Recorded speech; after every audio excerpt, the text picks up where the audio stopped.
Aujourd'hui, nous allons classer tous les personnages de Squid Game du meilleur au pire, en commençant par le plus pur jusqu'au plus maléfique, comme d'habitude. Ces personnages sont les bons. Ceci peut sembler controversé, mais nous avons estimé que seul le héros mérite la médaille d'or de la bonté. Seung-Gyeong, joueur 456. Ce gars est une véritable légende et ne vous méprenez pas, il a plus que sa part de défauts. Il a clairement un problème de jeu, ce qui l'a conduit à s'endetter au départ et finalement à se retrouver dans le Squid Game. Cela a également entraîné des difficultés à rester proche de sa fille, qui vit maintenant aux États-Unis avec son beau-père et l'ex-femme de Ji-Han. Malgré ses fardeaux, il est toujours resté un homme bon, compatissant et attentionné. Que ce soit pour des choses aussi simples que nourrir un chat errant ou aussi importantes que veiller sur le petit frère de son coéquipier décédé. Il était un véritable altruiste, jusqu'au bout. Ce qui fait de lui notre personnage le plus vertueux, c'est qu'après tout ce qu'il a vécu dans le Squid Game, il est revenu pour affronter les organisateurs et arrêter le jeu définitivement. Peu importe les risques ou l'image renvoyée, il s'est consacré à protéger ses camarades autant que possible. Il est même retourné sauver un joueur mourant lors du premier jeu, alors qu'il ne restait que 30 secondes. Ali, candidat de la première saison et joueur 199, décroche de justesse la médaille d'argent de la bonté. C'est poétique que Ji-Yoon soit retourné sauver quelqu'un pendant le jeu 1, 2, 3, Soleil dans la deuxième saison, étant donné que c'est la seule façon dont il a lui-même survécu en tant qu'homme de famille travailleur et sous-estimé. Ali a utilisé sa force pour faire le bien durant le jeu. Dès le début, il a sauvé Ji-1 lors de 1, 2, 3, Soleil, l'empêchant de perdre sa place avec un bras. C'était un homme gentil et digne de confiance, déterminé à survivre pour sa famille sans nuire à personne, ce qui a malheureusement causé sa perte. Dans le jeu des billes, au sens littéral du terme, le seul défaut d'Ali était d'être tout simplement trop gentil. La seule chose qu'il voulait, c'était ce qu'il y avait de mieux pour ses amis et sa famille. Eh bien, cela est que son patron le paie enfin pour son travail. Oui, je suppose qu'il a contribué à ce que la main de son patron soit écrasée. Mais tant que cette main ne signe pas de chèque de paix, il devra voir cela comme une leçon. La médaille de bronze revient à Yoonju, nouvelle candidate et joueuse 120. C'est une femme transgenre gentille, qui, tout comme Ali, utilise sa force pour aider les autres du mieux qu'elle peut. Lors de 1, 2, 3, Soleil, elle aide Ji-Yoon à sauver la joueuse 444, prouvant qu'elle est prête à risquer sa vie pour autrui. Ancienne militaire, elle peut aussi beaucoup aider pendant la révolte. Dans l'épisode 7, elle protège ses alliés et élimine de nombreux gardes voulant les tuer. Son personnage est génial, mais elle n'est pas sans défaut. Plus particulièrement après le pentathlon, elle vote pour continuer les jeux, malgré le fait qu'elle savait à quel point Jang-il était terrifié à l'idée de continuer, puisqu'il s'était rapproché pendant ce jeu. Parlons de Junho, le policier infiltré dans les Jeux du Calmar pour retrouver son frère. Comme Ji-Yoon, il a vécu la plupart de la terreur des Jeux du Calmar. Il existe de bons arguments pour affirmer que la police n'aurait jamais connu les Jeux du Calmar sans lui. Même s'il n'y croit toujours pas vraiment, pour être transparent. J'avais un peu l'impression qu'il était mort dans la première saison, alors quand il est réapparu dès le tout premier épisode de la saison 2. Ayant été sauvé par le très digne de confiance et pas du tout traître Capitaine Park, c'était une agréable surprise. Dès lors, il demande l'aide de tous les alliés qu'il trouve pour retrouver l'île. Le jeu se passe sur l'île où il doit sauver Ji-Yoon et les autres. Il est indéniable que Junho est un homme héroïque, mais nous devons lui retirer quelques points du fait qu'il ne révèle pas l'identité du frontman comme étant In-ho. Ses sentiments contradictoires sont tout à fait compréhensibles. D'accord, mais ce type t'a tiré dessus, mec. Ce n'est pas assez pour remettre en cause son caractère, mais suffisant pour l'exclure de notre top 3. L'une des plus innocentes de la saison 2, Kim Young-mi, joueuse 095, arrive ensuite. Nous n'avons pas vraiment beaucoup d'informations sur son passé comparé à certains des autres nouveaux venus. Tout ce que nous savons, c'est que c'est une fille douce et timide qui a peut-être la réaction la plus raisonnable et réaliste face à tous ces jeux. Une terreur pure et absolue. Elle manque de personnalité, à part être timide et gentille, mais elle était adorable. Et c'était l'une de celles pour lesquelles on gardait espoir qu'elle arrive jusqu'à la saison 3, mais oui, rappelez-nous de ne plus faire ça. Ensuite, il y a Kim Jun-hee, joueuse 222, et il faut vraiment la plaindre. Enceinte et abandonnée depuis 6 mois, elle participe à des jeux mortels pour enfants pour rembourser ses dettes. C'est déjà difficile, mais elle cache un secret plus sombre. Elle a fréquenté un YouTuber crypto.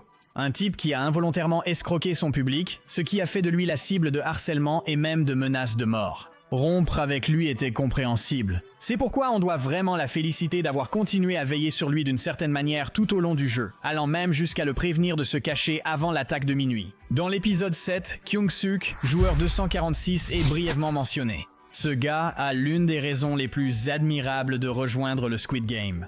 Il doit payer un traitement coûteux pour sa petite fille atteinte d'un cancer. En plus d'être un père exemplaire, prêt à tout pour son enfant.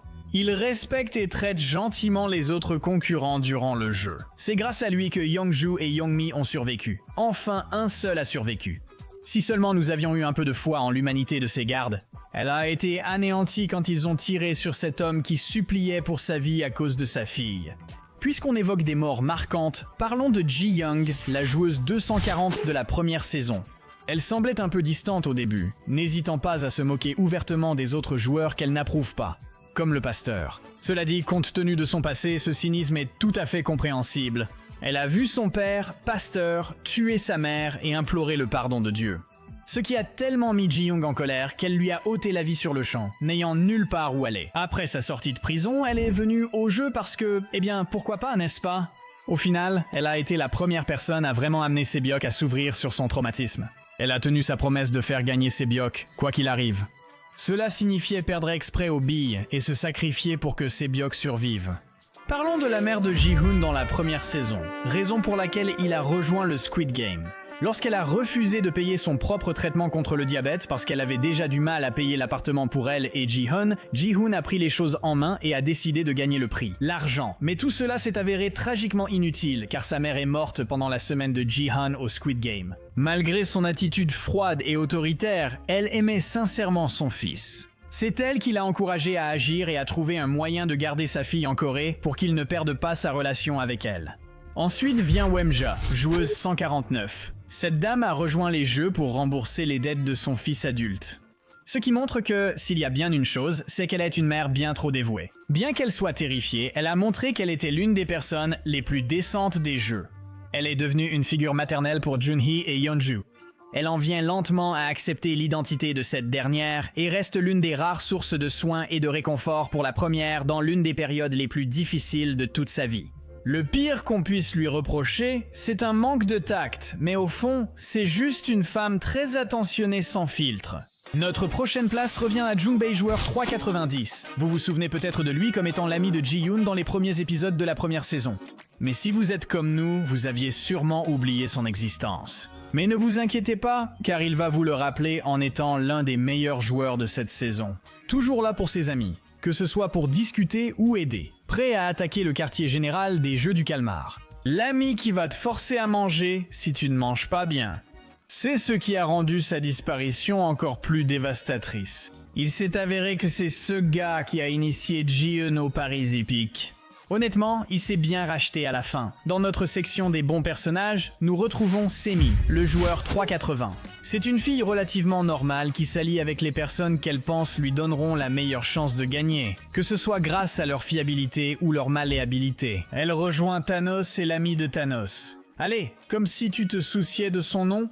Parce qu'ils étaient stupides et plus faciles à gérer. On voit son côté manipulateur mais aussi sa douceur étonnante. Elle a été la première à se lier d'amitié avec Min-soo et à veiller sur lui tout au long des jeux, lui apportant un soutien constant malgré sa lâcheté totale. Sérieusement, ce gars-là est un vrai trouillard, et elle l'empêche même d'être corrompu par leurs autres coéquipiers. Elle cherchait juste quelqu'un de confiance pour s'entraider, mais n'a pas choisi la bonne personne. L'homme Squid Game s'est créé des personnages cool et simples, leur accorder 5 minutes de gloire, puis les éliminer injustement. Cependant, nous abordons maintenant un terrain moral plus neutre, avec des personnages aux mains plus sales et ensanglantées. C'est la zone grise, et le premier joueur de cette catégorie n'a pas besoin d'être présenté. Kim Se-byuk, joueuse 067, est l'un des personnages les plus emblématiques de toute la série, et pour de bonnes raisons. Transfuge nord-coréenne, elle a grandi dans un territoire marqué par la guerre, la violence et la peur.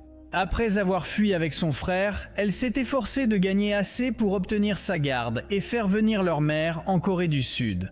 Bien qu'elle ait une raison très légitime de participer au jeu, elle reste l'une des joueuses les plus impitoyables, même avant le jeu. Elle menace les gens avec des couteaux ou du café brûlant, selon la situation. Elle a un long casier judiciaire avec Yuxu, probablement pour des faits graves, et vole de l'argent si besoin.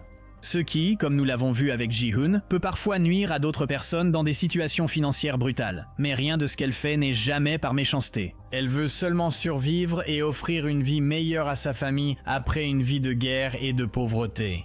Elle a aussi aidé Ji-Yeon à se rappeler l'ordre pour sauter sur les dalles et pierres de verre.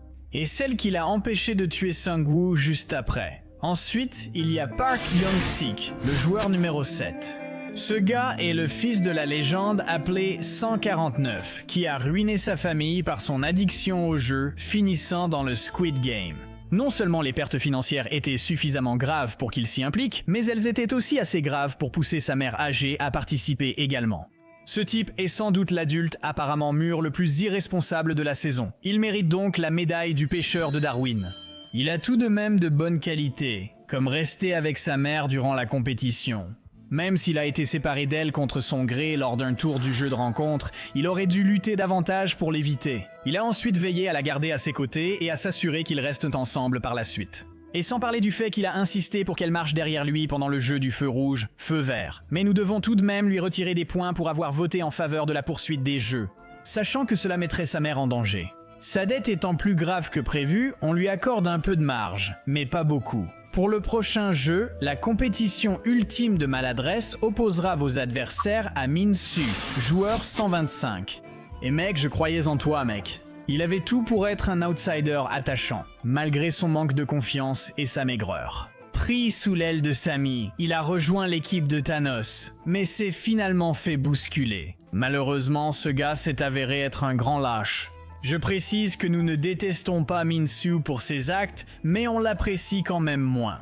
Pendant le jeu de rencontre, il a fait l'erreur non seulement de refuser l'occasion de tenir la main de Semi, mais aussi de la sacrifier et de rejoindre ses harceleurs. Il retrouve du respect après avoir voté pour arrêter les jeux malgré la pression de Thanos. Même après une attaque surprise où il a laissé tomber une bouteille en verre près de un 2-4. À ce moment, j'étais sûr qu'il sauverait la seule personne l'ayant toujours respecté et traité avec compassion durant le jeu. Mais non, il se dégonfle. Honnêtement, j'ai presque eu l'impression qu'il nous fallait une nouvelle médaille du pêcheur rien que pour ce type, la médaille du lâche. Ensuite, nous avons Kang Dae-ho, le joueur 388. Ancien marine, il a rejoint l'équipe de Ji-Yeon par admiration pour lui, et il s'est tout de suite lié d'amitié avec Jong-bae grâce à leur expérience commune dans l'armée. Globalement amical et bienveillant, il soutient toujours les autres. Malgré sa peur, il a risqué sa vie lors de la révolte finale pour chercher des munitions pour ses alliés. Mais, victime de ce qui semblait être soit une crise de panique, soit un épisode de stress post-traumatique, il a fini par fuir et se cacher avec les munitions. On va lui laisser un peu de répit parce qu'il semble souffrir de stress post-traumatique. Mais quand même mec, tu t'es vraiment planté cette fois. Ensuite, c'est Lee Mung-ji, joueur 333. Cet ex-YouTuber crypto, ancien petit ami et père de l'enfant de Junhee, a causé 15,2 milliards de pertes en recommandant une crypto-monnaie qui s'est avérée être une arnaque. Bien qu'il ne soit pas exemplaire, il a un certain sens de la décence. Pour commencer, il éprouve de vrais remords pour la façon dont il a ruiné sa relation avec 222, et il présente sincèrement ses excuses. Et même s'il l'a ignoré pendant 6 mois, c'était au moins en partie pour la protéger d'être associée à une célébrité désormais controversée. Il a défendu Min-Soo lors de la bagarre de l'épisode 6 et a vaincu Thanos, sauvant ainsi le multivers d'un claquement de doigts. Franchement, je lui donnerais la médaille d'or de la bonté juste pour avoir éliminé ce crétin aux cheveux roses. Voici un autre personnage qu'on voudrait classer bien plus haut. Choi Woo-seok est un gangster au cœur d'or ou d'argent, voire de bronze, peu importe le métal. Ce type a quand même une bonne conscience pour un criminel organisé. Il aide Ji-Yeon à retrouver le vendeur en début de saison 2, puis rejoint Juno pour traquer l'île du Squid Game et venger son patron.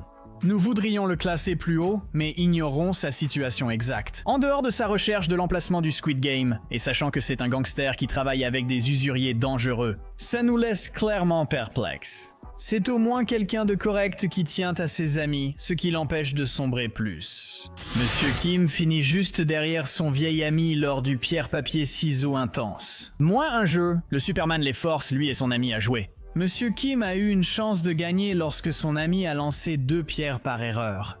Malgré cela, il a intentionnellement refusé de retirer une de ses mains, sacrifiant sa propre vie pour que son ami puisse revoir sa femme. Nous devons le classer plus bas uniquement car Monsieur Kim est un gangster de haut rang. Cela signifie qu'il a sûrement plus de sang sur les mains. Pour un usurier cupide, il reste l'un des personnages les plus raisonnables de la série. Nous arrivons à la fin de la zone grise. Il est donc temps d'évoquer la fille brillante en tout, sauf dans certains domaines. Ken Minyao, joueuse de 12, était, je vais le dire franchement, elle était iconique. Certes, elle était impolie et malhonnête, mais pas totalement mauvaise. C'était une femme qui essayait simplement de survivre comme elle pouvait, et elle avait deux compétences particulières, l'incendie criminel et le sexe. Nous lui attribuons la médaille du péché de luxure pour avoir usé de la sexualité pour manipuler et recruter, avec un succès limité. Elle se fait des amis puissants grâce à son intelligence et leur reste fidèle, sauf s'ils la trahissent. Un jour, son amant temporaire Dixu la trahit. Elle tient sa promesse de le tuer plus tard en le faisant tomber lors de l'épreuve des dalles de verre. Cela a peut-être été motivé par la haine et la vengeance, mais en le faisant tomber, elle a indirectement sauvé la vie de Jeon Sung-woo et Se-byuk. Ajoutez à cela le fait qu'elle ne semble vraiment pas vouloir faire du mal intentionnellement à qui que ce soit d'autre. Vous avez une fille ni héroïque ni méchante. Parlons maintenant d'un personnage dont la morale semble beaucoup plus compliquée. Kang No-eul, ex-soldate nord-coréenne, a été traitée de traîtresse après avoir raisonnablement choisi de faire défection vers le sud. En plus des défis que cela implique, elle cherche désespérément sa fille, restée au nord, ce qui lui a donné une sorte de faiblesse pour les enfants. Avant de rejoindre le Squid Game comme employée, elle était mascotte dans un parc à thème, distribuant des sucettes aux enfants et aimant les rendre heureux. Elle est même allée à l'hôpital voir l'une d'elles pour lui rendre son chapeau. Ce n'est malheureusement pas le début d'un des personnages les plus attachants de Squid Game. Comme nous l'avons mentionné, elle fait partie des employés de Squid Game, ce qui signifie qu'elle est coupable d'avoir directement assassiné plusieurs personnes. Désolé, mais même des interactions mignonnes avec des enfants ne te sauveront pas ici. On la qualifierait de méchante juste parce qu'elle travaille dans un jeu aussi horrible. Mais sa discussion avec son patron montre qu'elle savait seulement qu'elle devait mettre fin à la misère de personnes désespérées. Elle garde aussi une certaine conviction morale, comme refuser de laisser en vie les candidats éliminés par crainte qu'on leur prélève leurs organes alors qu'ils sont encore vivants. Elle ne manque pas de compassion, mais elle est quand même prête à tuer beaucoup de gens pour atteindre ses objectifs. Ce qui fait d'elle l'un des personnages les plus moralement discutables de la série. Mais malgré tout, nous sommes de son côté et nous la soutenons. La zone grise, c'est Byung-gi, joueur. Vous vous souviendrez de ce médecin véreux comme celui qui proposait de prélever des organes sur les joueurs décédés en échange d'informations sur les jeux. Bien sûr, c'est une chose absolument dépravée à faire. Le fait qu'il ait voulu le faire révèle de graves défauts moraux. Cela dit, il se sert juste de ses compétences pour survivre à une situation horrible. Il n'essaie jamais de blesser ses camarades concurrents, il cherche seulement à survivre par tous les moyens possibles, sauf le meurtre. Quand il soupçonne le personnel de tromperie, il les attaque sous l'effet de la colère, du manque de sommeil et de la panique. Et étant donné qu'ils sont ses ravisseurs, on ne peut pas vraiment lui en vouloir pour ça non plus. Mais enfin, nous arrivons à la partie que vous attendiez tous.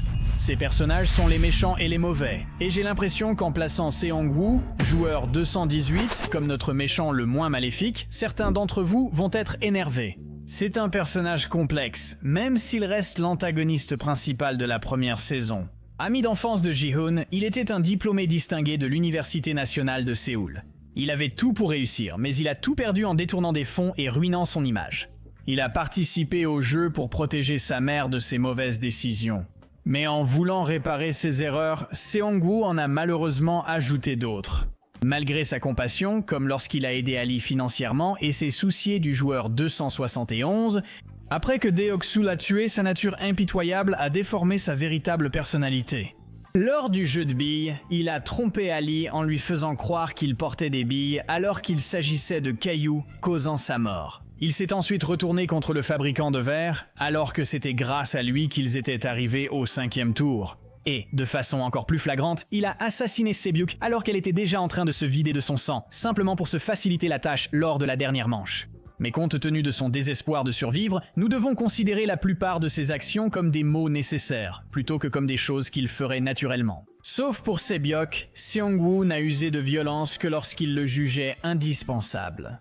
Et s'il n'y avait pas eu cette scène, honnêtement, on l'aurait simplement placé dans la zone grise. Alors que presque tout ce qu'il a fait venait du désespoir, tuer une fille déjà mourante reste l'un de ses actes les plus vils. Évoquons la chamane autoproclamée de la mer, Sionio, joueuse 044. Tu te rappelles de Hen Mingyao? Nous avons demandé son retour pour la saison 2, mais Netflix a seulement répondu « On l'a à la maison ». Et le personnage est apparu.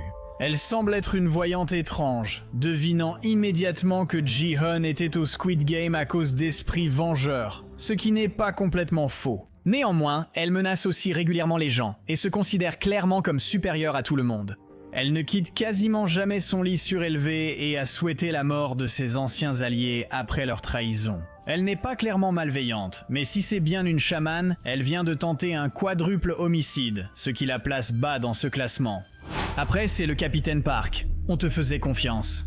Certes, d'après Internet en général, on était naïf de le faire, mais on l'a quand même fait bon sang. Il semblait génial au début. Il a sauvé Juno de la noyade et l'a aidé à trouver l'île du jeu du calmar. En plus, il ne demande même pas de remboursement. Il veut juste que son nouveau pote revienne pêcher le calmar avec lui. C'est appréciable de voir un personnage altruiste dans une série aussi sombre. Puis, à l'épisode 7, il a été surpris à bidouiller les drones et à tuer un homme témoin. C'est sûrement un agent double complice du chef qui tente d'empêcher Junho et les autres de la retrouver. Quand même, je suppose qu'il lui a sauvé la vie, donc techniquement c'est déjà ça, au moins. C'est un personnage secondaire, parlons vite du joueur 278. Au début, il semblait n'être guère plus qu'un larbin de Dexu. Mais en réalité, c'était un larbin de Dexu qui avait aussi un sérieux complexe d'infériorité. Quand la nature du jeu de billes a été révélée, 278 s'est aussitôt retourné contre Yuxu, appréciant l'idée de le faire tuer. Cela jusqu'à ce qu'il perde finalement et s'enfuit. Et je serai le premier à l'admettre, je soutenais en fait Dexu pendant ce jeu. D'accord, il est temps de parler de Thanos, le joueur 230. Thanos est un rappeur internet populaire qui est visiblement choqué quand quelqu'un ne sait pas qui il est, ce qui lui vaut facilement la médaille du péché d'orgueil. Il n'est gentil avec les gens que lorsqu'ils lui obéissent, comme quand il promet des photos à ses fans après le jeu.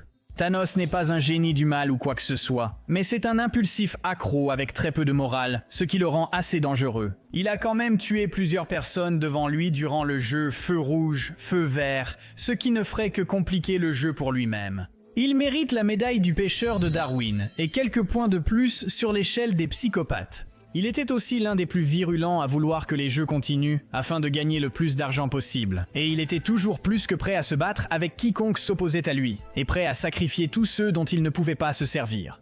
Il joue parfaitement le personnage qu'on aime détester cette saison, et voir ce type recevoir une fourchette dans la jugulaire était satisfaisant. Mais aussi mauvais qu'il ait été, son subalterne, le joueur 124, est d'une certaine manière encore pire. Il est devenu ami avec Thanos car ils ont perdu de l'argent à cause de l'arnaque accidentelle de 333. Il est déterminé à faire durer les jeux aussi longtemps que possible pour gagner le plus d'argent possible, ce qui lui vaut la médaille du péché d'avarice. Sérieusement, à un moment il a dit « Il y a encore trop de gens en vie », montrant clairement son côté sociopathe dépravé. Il est aussi encore plus agressif que Thanos. Au moins, lui, il était plutôt sympa avec Minsu, au début. Il méprisait les autres jusqu'à avoir une raison de changer, et c'est lui qui a tué Semi. Ce type était juste un sociopathe vraiment flippant. Je ne sais pas qui était le candidat le moins apprécié cette saison, mais ni Thanos ni 1-2-4 ne l'ont été. Pour moi, ce déshonneur revient au joueur 100, comme 1-2-4. Il veut prolonger les jeux au maximum et s'assurer que de nombreuses personnes meurent pour augmenter la cagnotte. La différence, c'est que c'est sa seule caractéristique. Chaque fois que cet homme apparaît à l'écran, il trouve un moyen de se plaindre en disant « Bof, on doit continuer. Comme ça, je peux tuer des gens et être payé pour ça ?» Il n'y a pas grand-chose à dire sur lui, à part le fait que c'est un salaud sans aucune compassion pour les autres. Malgré tout, il ne figure même pas dans notre top 5 des pires. Voici donc notre classement. Avec l'homme en costume, que vous vous rappelez peut-être comme le recruteur de Ji-Hun pour le Squid Game. À l'origine, il revient dans la saison 2, où l'on découvre davantage son passé, son présent et son absence d'avenir. Ce type n'est pas seulement un complice psychotique de meurtre, c'est un sadique pervers qui joue à des jeux tordus avec des gens vulnérables et pauvres, pour les convaincre que participer à une compétition mortelle est leur seule option. Il ne fait pas ça seulement pour le travail, il torture parfois des gens par plaisir. Comme quand il a forcé 2 amis à jouer à pierre-papier-ciseaux à la roulette russe, savourant leur peur. Plus tard, on apprend que ce type a travaillé dans les jeux auparavant. Et à un moment donné, il est tombé sur son propre père qu'il a abattu sans hésiter. Attention, il n'a pas repensé à cela avec gravité ou remords, mais avec fierté. Parlons maintenant du candidat le plus tristement célèbre de la saison, un Il-Nam, joueur 001. Observons d'abord un moment de silence pour ceux qui ont tant aimé ce bonbon. Le vieil homme a pleuré sa mort avant de découvrir qu'il était le créateur des jeux du calmar. Il-Nam était un usurier dont les clients, devenus très riches, se sont ennuyés. Il en a donc conclu: et si on mettait des pauvres dans un gymnase et qu'on les forçait à jouer à des jeux d'enfants sous peine de mort? Je pense que ce type avait déjà des problèmes avant la tumeur au cerveau. Pourtant, il paraissait très conscient de ses actes. Et quand il a finalement eu marre de regarder les jeux en tant que very important person, il a vu que sa fin approchait et a décidé de participer à la fête pendant un moment. Il leur a donné la possibilité de quitter après 1, 2, 3 soleils en votant pour arrêter les jeux. De plus, sa tumeur au cerveau était un véritable fardeau qu'il devait porter. Et il semblait vraiment apprécier et se soucier d'eux. Ji-Hoon. Il a renoncé à jouer les dernières manches pour survivre, mais cela ne suffit pas à racheter ses actes. Ce type a rassemblé des milliers de personnes vulnérables au fil des années pour qu'elles servent de jouet à quelques riches qui pouvaient s'amuser un moment avant que 99% d'entre elles ne soient brutalement assassinées. Son excuse: les gens sont égoïstes de toute façon. Voilà ce que je veux dire. Comme Ji-Hoon, qui t'a constamment traité avec respect, générosité et un véritable altruisme. Ou comme Ali, qui a risqué sa vie pour sauver Ji-Hoon lors du premier jeu, tout en sachant qu'il pouvait en mourir. Cela dit, nous décernons la médaille de bronze du mal à Deok-Su, le joueur sans teint. Et franchement, par où commencer avec ce type? Son personnage a de nombreux aspects, tous horribles. C'est un tueur de masse, un gangster, un terroriste, un resquilleur et un sadique. Cet homme a compris le danger du jeu et révélé sa vraie nature en voyant le sort des victimes.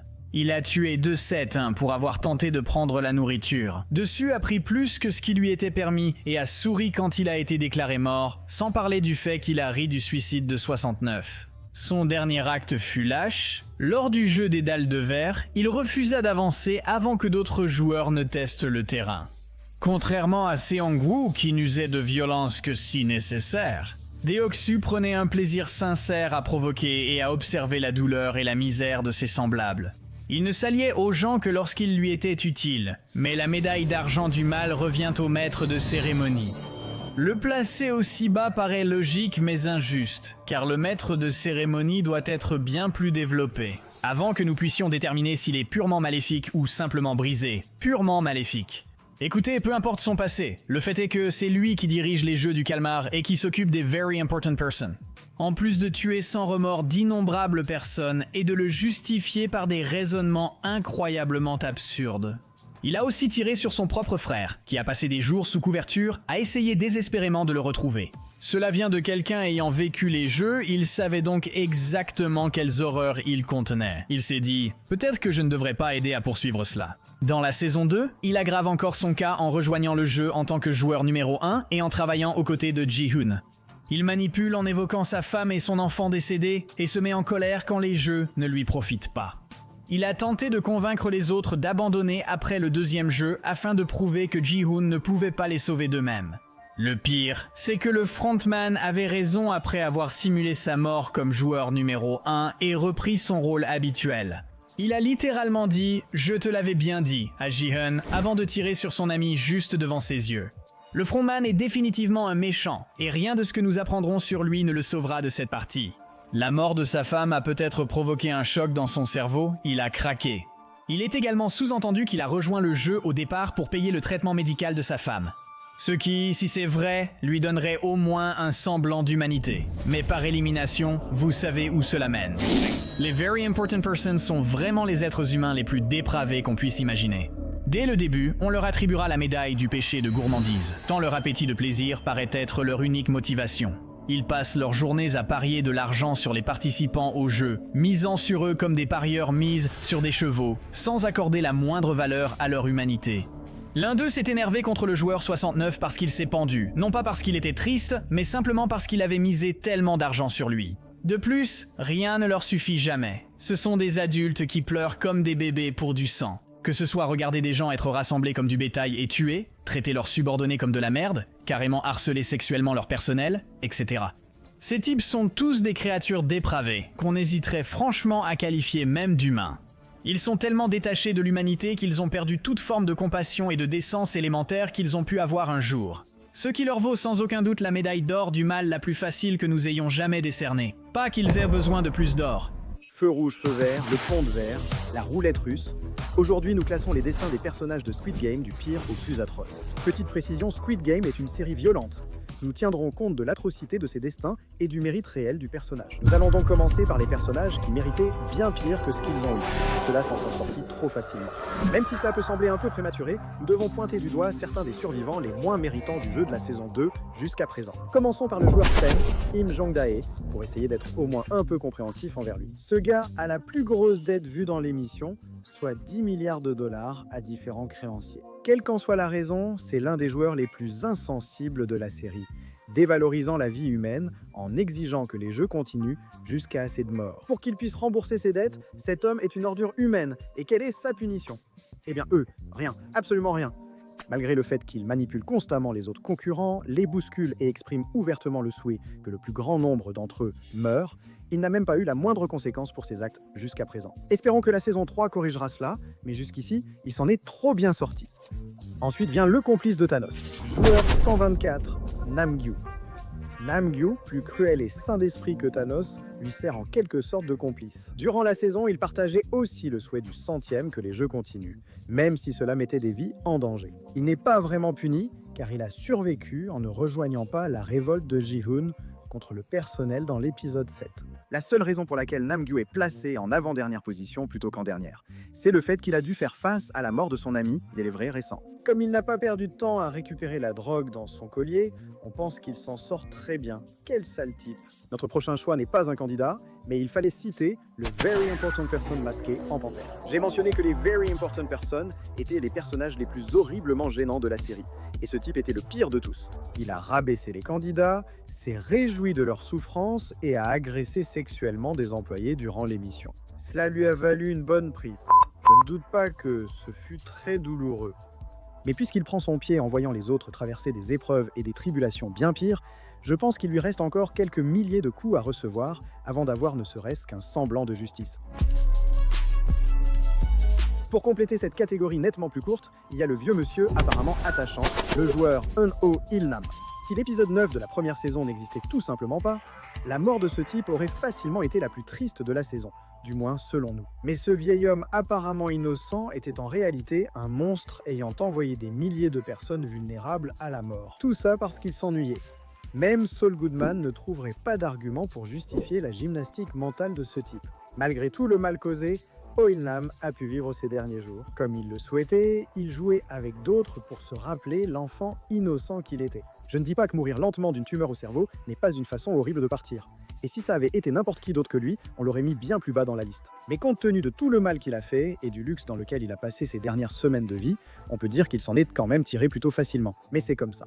Malheureusement, les pires personnes peuvent afficher les apparences les plus innocentes et être sauvées de leur juste punition grâce à l'argent.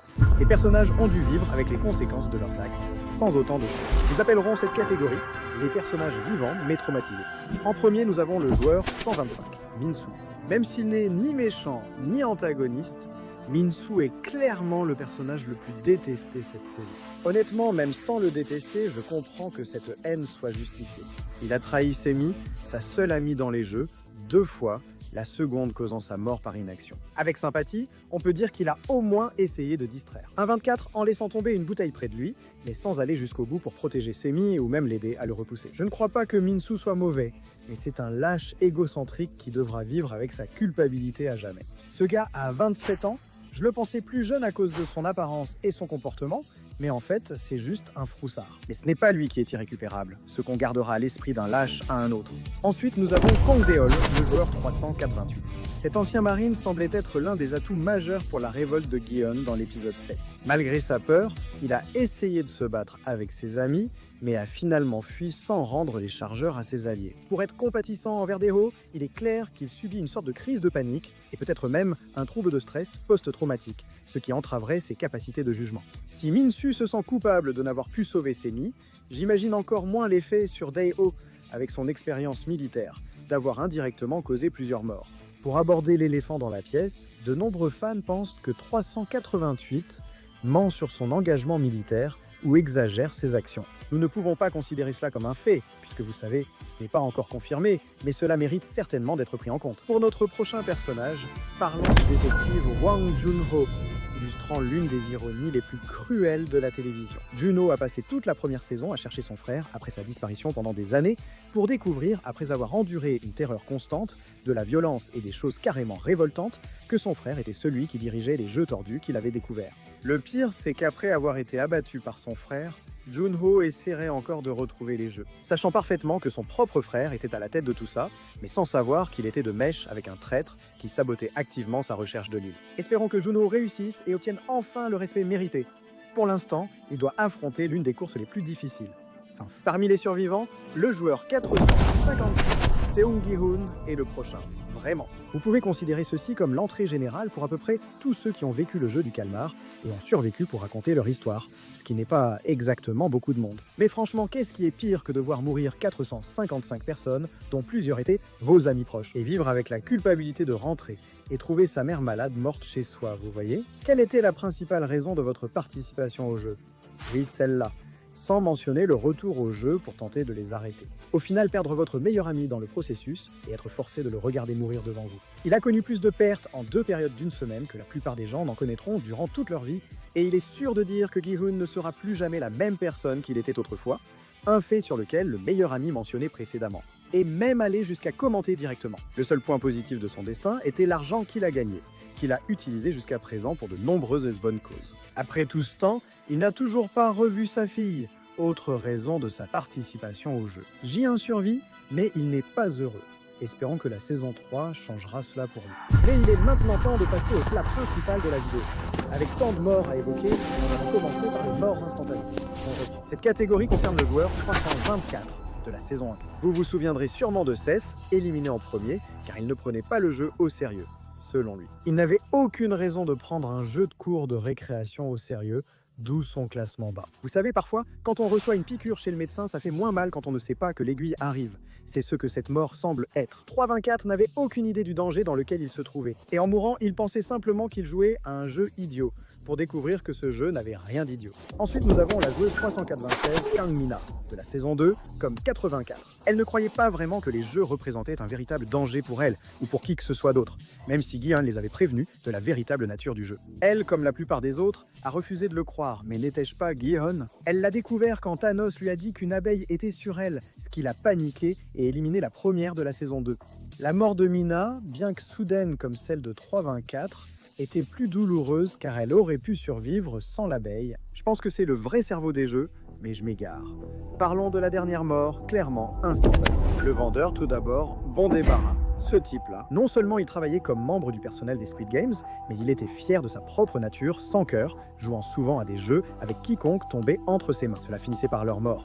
Mais jouer avec Gi-hoon serait son ultime erreur après avoir vidé ses traumatismes en quelques minutes. Il a proposé l'idée d'une partie de roulette russe. Durant celle-ci, à son crédit, il a pleinement respecté les règles et s'est tiré la balle directement dans la tête. Puisqu'il est mort sur le coup, pour des raisons évidentes, sans parler du fait que c'était selon ses propres conditions. Il faut dire que sa mort, bien que très satisfaisante, n'était pas aussi cruelle que celle subie chaque année par ses collègues.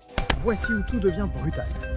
Avant d'évoquer ces moments déchirants, parlons des personnages et leur triste sort. Voici les morts atroces qui étaient à mériter. Peu importe comment il était mort, on peut dire que tout ce qui a tué le joueur Santa, Byung Hyuk-soo, était absolument mérité. Cet homme était simplement un psychopathe violent et sadique.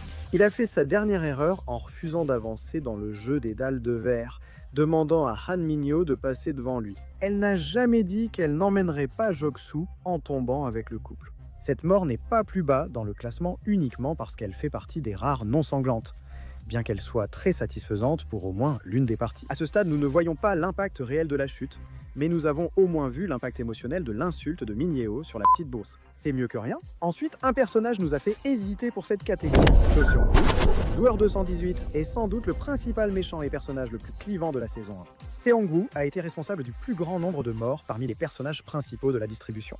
Enfin, en ce qui concerne les concurrents qui ne l'étaient pas. Il-nam, écoute, le point c'est qu'il a tué beaucoup de gens, d'accord? Il y a eu sa trahison déchirante envers Ali, que l'on pourrait considérer comme un mal nécessaire, et plus tard, son meurtre de sang-froid de Sae-byok, qui était déjà en train de mourir. Ce que je ne pense même pas que ses plus grands défenseurs auraient essayé de justifier. Seongwoo finirait par perdre face à Gi-kun dans le fameux jeu du calmar, mais Gi-kun, étant un ange, lui propose quand même d'épargner sa vie. Prêt à rentrer chez lui avec son vieil ami, malgré tout ce qu'il avait fait, mais Seongwoo, incapable de se pardonner ses propres actes maléfiques, se poignarderait poétiquement au même endroit dans le cou. Il a tué Sae-byuk, causant sa mort. Cela, bien que pas atroce, lui laisserait juste le temps de supplier Ji-yeon de s'occuper de sa mère âgée. Il est peut-être parti à sa façon, mais c'était l'une des morts les plus sanglantes de la saison 1. Parlons maintenant du personnage gagnant, celui qui m'a le plus souvent forcé à détourner les yeux de l'écran. Joueur 111, Byung-ji.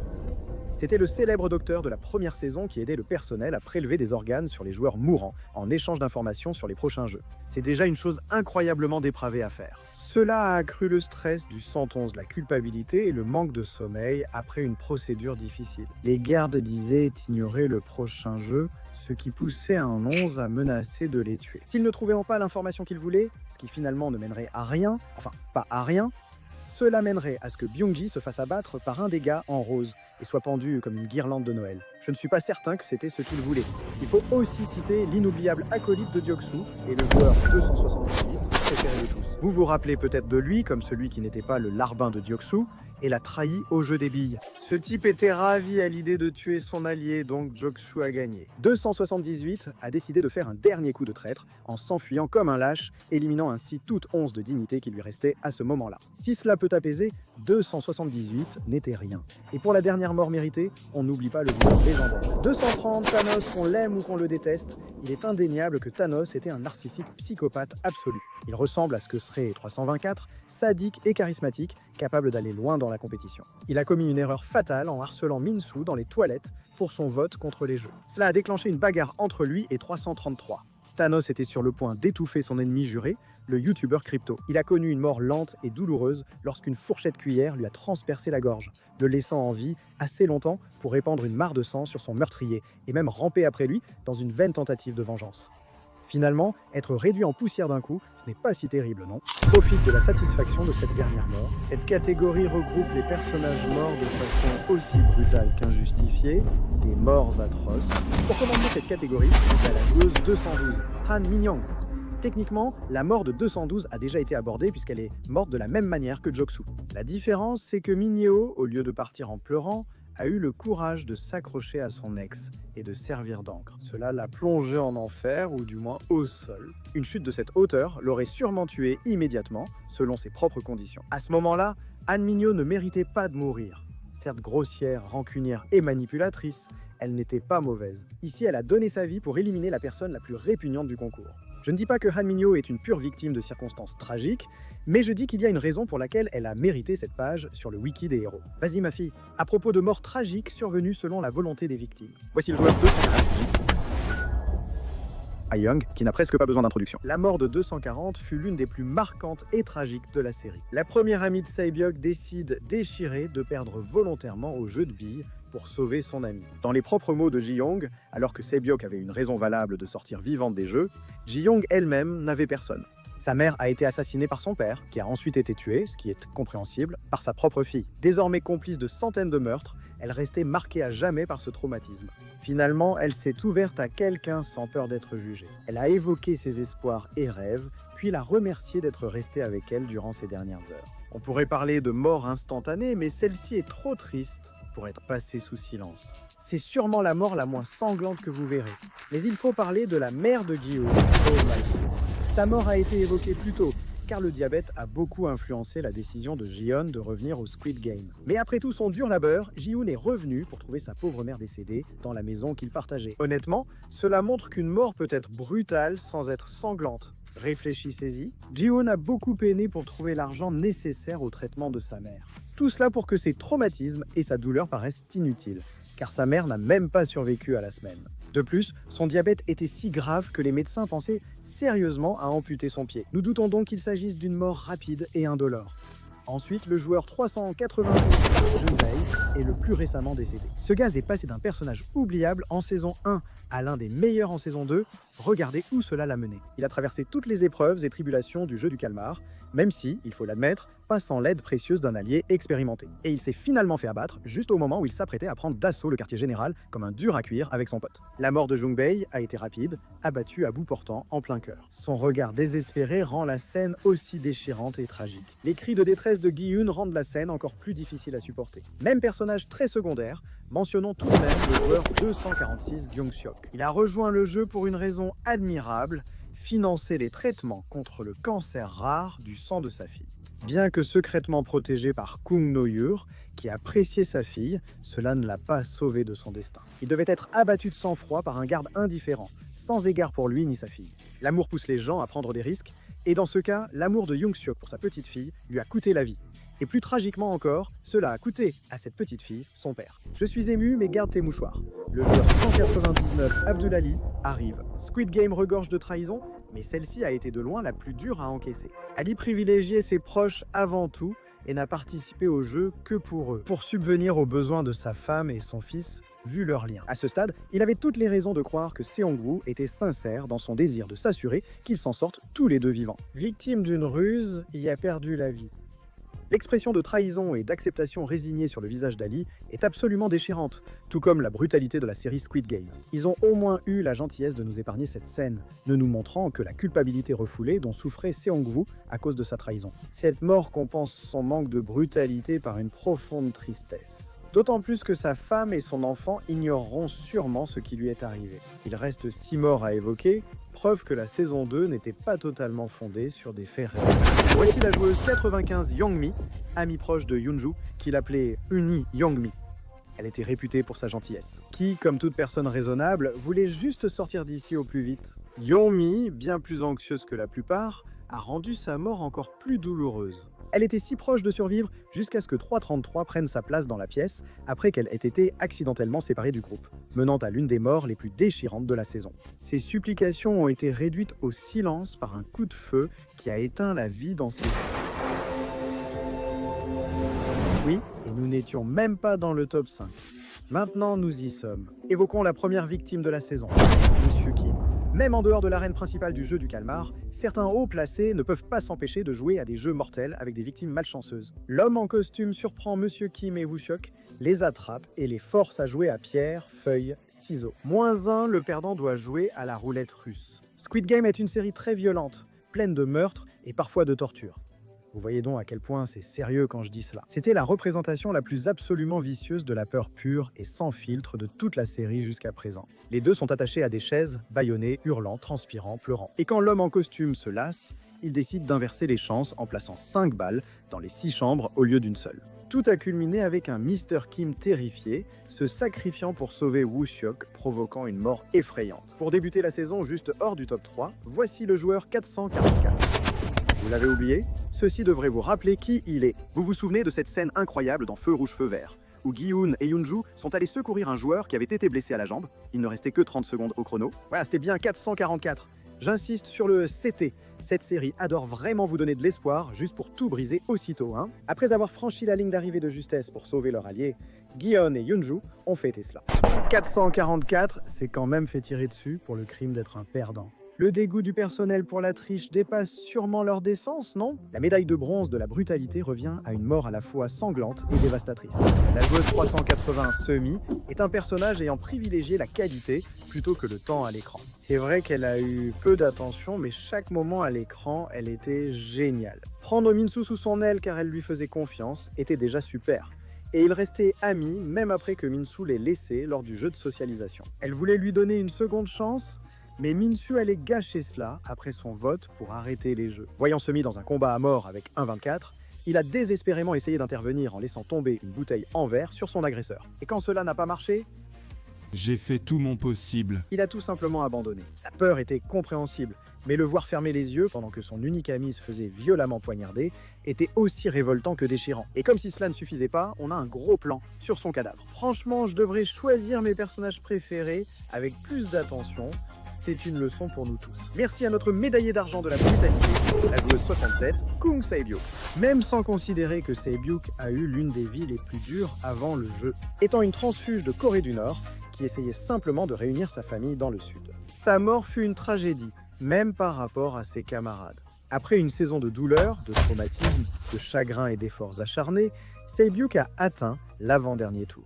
Mais pas avant d'avoir été blessé par un éclat du pont de dalle en verre explosif, ce qui était totalement nécessaire selon le concepteur. Bien sûr, elle a perdu beaucoup de sang dans cet accident, se soignant juste assez pour rester en vie. Ce n'est que lorsque Gi-eun l'a interrogée sur son état qu'elle a pu recevoir des soins médicaux. Ji-eun a malheureusement eu tort de la laisser seule pour chercher de l'aide.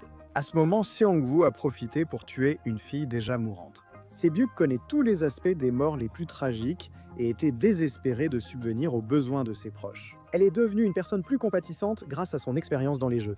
Et elle s'était même fait des amis qui tenaient vraiment à elle. Mais ce qui rend sa disparition encore plus atroce que celle des autres, c'est qu'elle n'est même pas morte parce qu'elle a perdu à un jeu ou quoi que ce soit. Elle a survécu à tout, de la bagarre de minuit au tir à la corde, jusqu'à l'épreuve des dalles de verre, mourir dans un acte d'égoïsme froid alors qu'elle était vulnérable.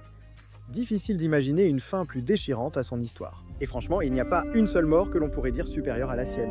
Il y en a cependant un grand nombre. La plus grande brutalité touche les victimes du trafic d'organes. Si vous vous souvenez de notre ami de tout à l'heure, le joueur 111, il y avait un petit trafic parallèle qui se déroulait sous le couvert déjà douteux du Squid Game, le prélèvement d'organes. Certains joueurs ont survécu après avoir été éliminés, faute de chance. Et ces prédateurs en rose ne comptent pas faire preuve d'humanité en les achevant pour abréger leur souffrance. Non, ils veulent en tirer profit, mon gars. Avec une croix de sang, ils les envoient pour un prélèvement d'organes. Pourquoi? Tu es l'un des enfants les plus en bonne santé que j'ai jamais vus, et tu as des organes si abondants. D'après la façon dont certains de ces gardes en parlent, il semble que le fait que les victimes soient conscientes pendant l'opération, ou même qu'elles se réveillent en plein cauchemar pendant le processus, était une chose courante. Cela n'arrive peut-être à personne de nommer, mais j'ai besoin que vous y réfléchissiez. Ces joueurs ont failli mourir des mains des gardiens roses, survivant juste assez pour voir qu'on les mettait dans des cercueils vers un destin funeste, du moins le croyaient-ils. En réalité, ils étaient envoyés, trop faibles pour réagir, sur une table d'opération. Ils n'auraient d'autre choix que d'endurer la douleur indicible d'être ouverts et de se faire arracher les organes de leur corps. S'ils avaient de la chance, ils mourraient avant de souffrir davantage. Finalement, l'histoire de l'incinérateur paraît moins terrible, non? Sacrée série. Nous allons faire participer 50 héros de films d'animation emblématiques au Squid Game. Un seul héros gagnera tout l'argent. Découvrons nos candidats. Bienvenue au Squid Game, heureuse de votre participation. Voici les candidats du jour. Winnie l'ourson, Ariel, Aladdin Simba, Peter Pan, Mulan Kronk. Oui, il est bien compté. Belle, Elsa, Quasimodo, Tiana, Hercule, Réponse, Woody, Buzz l'éclair, Tilt, Riley, Sully, Mike Wazowski, Flash McQueen, Carl, Merida, Wall-E, Lucas, Monsieur Indestructible, Shrek, Anne, Le Chapeauté, Ross, Harold, Stoic, Po, Maître Shifu, Monsieur Lou, Poppy, Capitaine Slip, Méga Cerveau, Alex. Les pingouins, Bob Stewart et Kevin comptaient chacun pour une seule entrée. McMallard, Mario, Luigi, Princess Peach, Drac, Mavis, Cody Maverick, Flint Lockwood, Miles Morales, Spider-Gwen. Voici les règles de base dans ce jeu du calmar. Premièrement, aucun allié ou acolyte extérieur. Deuxièmement, aucune arme extérieure sauf l'équipement vital. Troisièmement, pas de magie. Quatrièmement, capacité naturelle autorisée. Ne brûlons pas les étapes. Comme d'habitude, on commence par un classique, le sweat à capuche rose. Le premier jeu est feu rouge, feu vert. Avancez à feu vert et arrêtez-vous à feu rouge. Si un mouvement est détecté après, vous serez éliminé. Vitesse, sang-froid et aptitudes athlétiques seront vos atouts. Passons aux personnages qui excellent. Aladdin est l'un des premiers qui me vient à l'esprit. Il a passé la majeure partie de sa vie à devoir voler la nourriture dont il vit, ce qui veut dire qu'il a de l'expérience aussi bien pour courir que pour se cacher. Ses compétences en parcours lui rapportent aussi des points supplémentaires, puisqu'il pourrait facilement empêcher certains des concurrents les plus faibles d'échouer. Un gars appelé Ali, fort et gentil, aide ses amis. Je suis sûr que tout ira bien pour lui. Je me suis cogné la tête plus fort que prévu. Toute personne ayant une quelconque expérience du combat, que ce soit au lycée, dans le sport ou carrément à la guerre, va aussi s'en sortir ici. Les talents de Riley au hockey et le passé de Mulan en héroïne de guerre en font des gagnants évidents. Monsieur Indestructible a été endurci par ses combats contre des méchants et par sa vie de famille nombreuse. Mario, Luigi et Peach restent de sérieux concurrents. Au pire, Luigi serait terrifié à la vue du sang, mais avec son frère qui veille sur lui, on est sûr qu'il s'en sortirait. Quoi qu'il en soit, Rose et Wally n'ont pas de sang à verser. Même ainsi, ils gagneraient cette manche. Étant donné que tous les deux sont des robots, littéralement conçus pour suivre des instructions précises, ce sont des personnages suffisamment petits pour peut-être éviter d'être détectés par les capteurs de mouvement. Comme Poppy et Mike Wazowski ont eux aussi un avantage à leur manière. On pensait que l'âne était un choix sûr pour l'élimination ici. Mais peu importe le jeu, il est probable qu'il se cacherait derrière Shrek, ce qui sauverait littéralement ses fesses. Avant que tout ça soit fini, je vais avoir besoin d'une sacrée thérapie. Regarde mon œil qui tremble. Jusqu'à présent, il semble que cette manche n'aura pas beaucoup de victimes. Même le vieux Karl survit à cette manche. Et oui, je sais ce que tu penses. C'est un vieil homme, il marche avec une canne, etc. Dois-je te rappeler que cet homme s'est battu contre un autre, au sommet d'un dirigeable, à des milliers de mètres d'altitude? Pour son âge, il mérite sa place ici. Maître Shifu a formé le guerrier dragon. Tu crois qu'un simple jeu d'enfant serait trop difficile pour lui? Tu ne gagneras aucun ravioli d'entraînement en pensant comme ça. Cependant, quelques malchanceux dans ce tour, Bob Stewart et Kevin sont nos premiers éliminés. Je sais, moi aussi je voulais voir l'horreur absolue qu'ils auraient causée pendant la bagarre de minuit. En réalité, les sbires sont de vraies forces de chaos hyperactifs. Même s'ils comprenaient la mission, tu ne me convaincras jamais que ces créatures peuvent rester immobiles ou calmes assez longtemps pour gagner. L'un d'eux ferait un bruit de paix, les autres mourraient de rire et ensuite ils mourraient vraiment. Peter Pan est un cas étrangement similaire à ces 3 joueurs éliminés. Son truc, c'est d'être un enfant dans l'âme, donc il ne prend jamais ses jeux au sérieux. Honnêtement, il donne l'impression d'être du genre à troller les gardes à un tel point qu'il serait prêt à l'éliminer même avant qu'il ne perde le jeu. Il est temps d'aborder les éliminations les plus marquantes. Winnie l'oursin incarne sans doute le calme et la zen attitude. Mais il serait aussi le premier à vérifier si ses concurrents vont bien. Je refuse de croire que le personnel de Squid Game soit assez cruel pour tirer sur Winnie. Supposons qu'il soit simplement parti. En suivant l'abeille qui s'est posée sur Mina en saison 2, va chercher ce miel petit gars. Enfin, le dernier éliminé de ce tour est Capitaine Sleep. Tout le personnage de super-héros de ce gars est provoqué par l'hypnose, et quand il est dans cet état d'esprit, il n'est vraiment pas le gars le plus posé ni le meilleur auditeur. Franchement, il essaierait juste d'attaquer les gardes dès qu'il tire. Il a l'héroïsme, mais presque aucune logique. 46 joueurs sur 50 restent. Passons au jeu suivant. Les joueurs du jeu du nid d'abeille doivent découper la forme de leur biscuit. Ceux qui cassent leur biscuit ou qui manquent de temps seront éliminés. Patience, dextérité, talents artistiques, ingéniosité et créativité seront utiles ici. C'était un défi pour Quasimodo, aussi tragique que son enfance. Il a profité de son isolement pour sculpter une maquette détaillée de sa ville et de ses habitants. Ce sera facile pour lui, et connaissant son caractère, il pourrait aussi sculpter d'autres formes. Mais qui sont ces autres? Shrek n'est peut-être pas très sympathique, mais Anne l'est pour 2.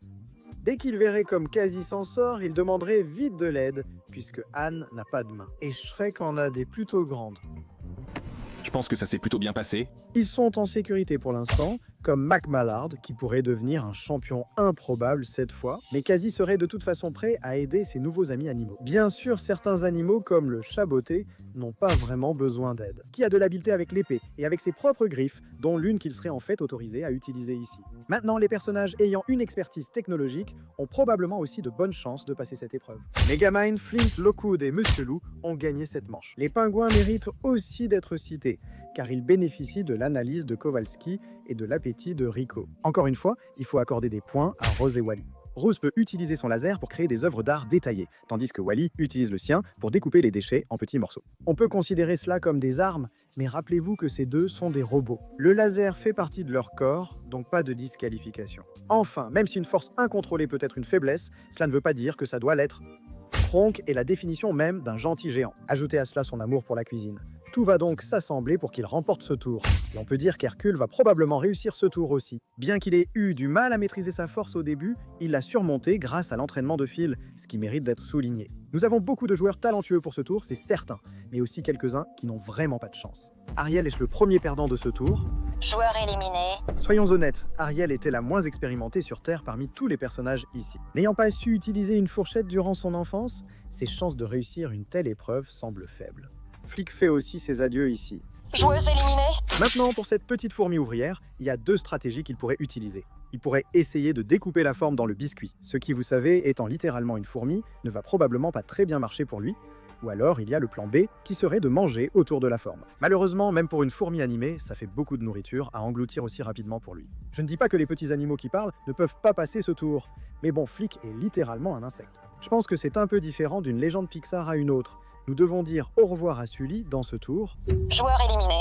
La force brute et le charisme seraient tous deux de grands atouts dans la plupart des épreuves de Squid Game, mais malheureusement, celle-ci fait exception. Sully est talentueux, mais l'artisanat n'a jamais été cité parmi ses compétences. On peut en dire autant de Stoïque, Joueur éliminé. qui est à la fois trop massif pour ce jeu et trop fier pour demander de l'aide. Paulette aussi. Joueur éliminé. Simplement autrement. Je suis sûr qu'il mangerait ce biscuit dès qu'il l'aurait entre les pattes. Tu sais, je crois même qu'il n'aurait aucun regret à ce sujet. Enfin, Flash McQueen, Joueur éliminé. pour des raisons évidentes, il ne peut pas utiliser une aiguille, précisément.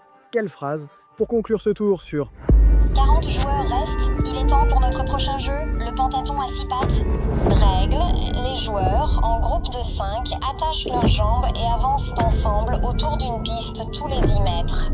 Chaque membre joue une fois à un mini-jeu jusqu'à la fin. Le but est de finir tous les jeux dans le temps imparti, en les répétant jusqu'à réussite. Voici donc les mini-jeux des Dakji. Jeter une tuile en papier pour en retourner une autre. Pierre volante. Lancer une petite pierre sur une autre pour la faire tomber. Gongji, un jeu traditionnel coréen de billes. Tupi, Jegi, frapper un Jegi en l'air 5 fois de suite, un peu comme le Wakisak. L'équilibre, la maîtrise de soi et surtout, les compétences générales en jeu sont les caractéristiques les plus importantes pour ce jeu. C'est-à-dire pour ceux qui sont assez populaires pour trouver une équipe dès le départ. Ce sera le moment du jeu où les alliances et les équipes commencent à se former. Les joueurs qui sont gentils et tout physiquement forts ont un très grand avantage dans ce jeu. Kronk, Hercule, Princesse Peach, Monsieur Indestructible et Mulan ne sont que quelques-uns des poids lourds à cet égard. Certains se disputeraient sûrement pour faire équipe avec eux. Au contraire, certains joueurs devraient peut-être prouver leur valeur un peu plus, comme Raiponce, Quasimodo et Mario. Une fois leurs compétences prouvées, ils trouveront sûrement une équipe. Tout comme Harold, resté discret jusqu'ici. Mais étant donné son habileté avec les armes et sa capacité à apprivoiser d'énormes dragons, jouer une version coréenne de Jax ne devrait pas être trop difficile pour ce gosse-là. Certains personnages ont déjà des alliances solides. Miles Morales et Spider-Gwen se démarquent par leurs compétences et leur amitié. Riley et Lucas pourraient rejoindre leur équipe car ils ont un âge similaire. Alex le lion et les pingouins réussiraient sûrement ces jeux, habitués à divertir les visiteurs aux zoos. Sur ce point, Simba et Cody Maverick seraient de bons ajouts à l'équipe. Les lions et les pingouins doivent rester soudés après tout. Honnêtement, s'il ne s'agissait que de personnages doués pour les jeux, je parierais que presque tout le monde pourrait passer ce tour. Mais il y a certains personnages qui pourraient s'en sortir simplement en convainquant les autres de faire équipe avec eux. Monsieur Lou, excellent orateur, saurait facilement rallier les gens à sa cause, mais certains auraient peu de chances d'être sélectionnés. Woody et Buzz l'éclair n'iront pas vers l'infini, peut-être juste vers le grand au-delà cette fois. Choisir l'un des deux pour votre équipe n'aurait aucun sens. Ils sont petits et relativement faibles comparés aux autres, ce qui fait qu'il est difficile de les imaginer particulièrement utiles dans aucun des jeux. Malheureusement, l'aventure se termine aussi pour Poppy. Joueuse éliminée. Elle serait sans doute très douée à certains jeux, à plus petite échelle. Sa petite taille en ferait l'un des choix les moins attrayants comme coéquipière. Bonne nuit, Poppy. Ensuite, il y a Carl. Joueuse éliminée. Un homme très âgé que la plupart ne voudraient pas dans leur équipe. Dans une situation critique, un seul membre reste dans cette équipe de marginaux. Aussi étonnant que soit son film, Mac Mallard part vers le sud après ce tour. Joueur éliminé. C'est un gars plutôt maladroit en général. Et en plus de ça, c'est un canard, même pas anthropomorphe, juste un canard ordinaire qui peut parler. Il reste 35 joueurs. Notre prochain jeu est le Mingle. Voici les règles. Les joueurs seront sur une plateforme tournante au centre d'une grande salle circulaire. Un nombre sera annoncé. À ce moment-là, les joueurs auront 30 secondes pour former des groupes de ce nombre et sécuriser une pièce pour eux-mêmes. Tout joueur qui ne trouve pas une pièce avec le bon nombre de joueurs sera éliminé. Calme, concentration et charisme seront des atouts mentaux utiles. Les joueurs devront aussi être rapides et forts pour rester avec leur groupe. Shrek, l'âne et le chapeauté resteront ensemble, tout comme Mario, Luigi et la princesse Peach. Peu de joueurs surpassent Miles Morales et Spider-Gwen en vitesse et en force. Ce sont deux penseurs rapides aux bons réflexes, capables d'entrer dans une pièce avec le nombre adéquat de personnes. Drac et Mavis, bien que non cruels, restent assez impitoyables pour garantir leur place au prochain tour. Vu l'intensité grandissante, il faut prendre en compte les enfants, surtout Luca et Riley. Heureusement pour eux, il s'agit d'une compétition entre héros. Il y a donc des joueurs forts comme Belle et Kronk qui seraient ravis de les prendre sous leur aile pour s'assurer qu'ils ne soient pas éliminés lors de ce tour. Du moins. Enfin, Monsieur Indestructible a la force de survivre et la volonté de s'assurer qu'il y parvienne. Même s'il serait généralement prêt à risquer sa vie pour les autres, il a tout de même une famille à retrouver. Malheureusement, de nombreux personnages risquent fortement de sombrer dans l'oubli. Mike Wazowski et Cody Maverick se disent adieu ici.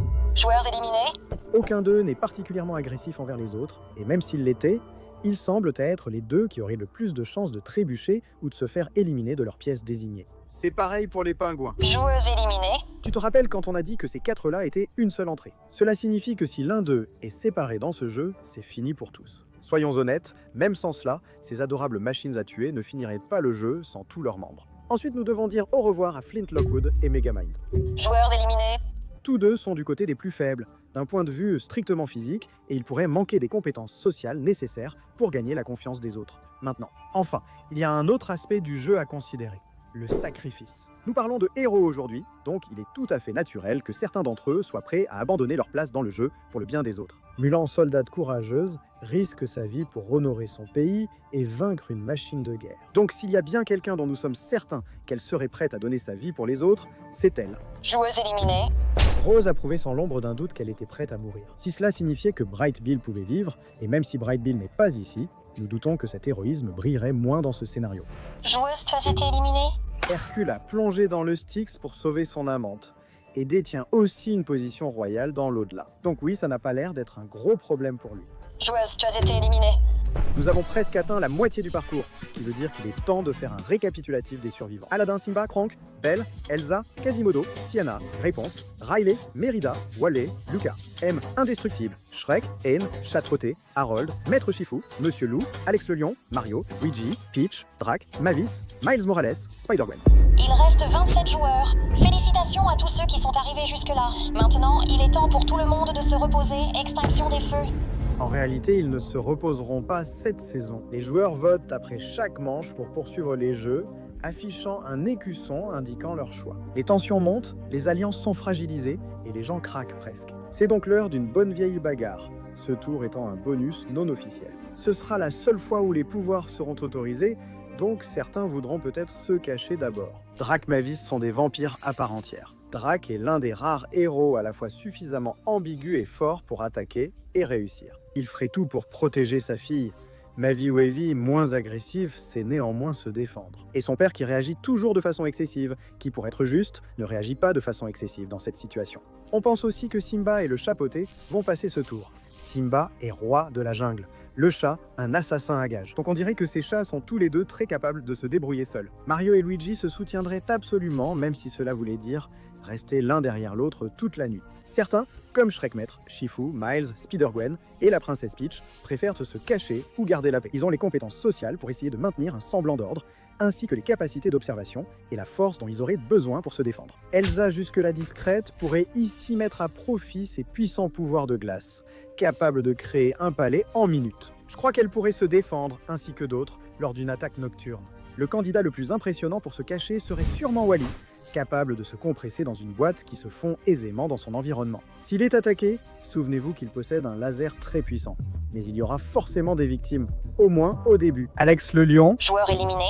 il n'est pas malveillant, loin de là, vraiment. Tout le conflit du premier film était sa lutte pour ne pas céder à ses propres instincts animaux afin de ne pas blesser ses amis. Même s'il est sympathique, Alex reste un lion imposant qui met sans doute les autres concurrents mal à l'aise.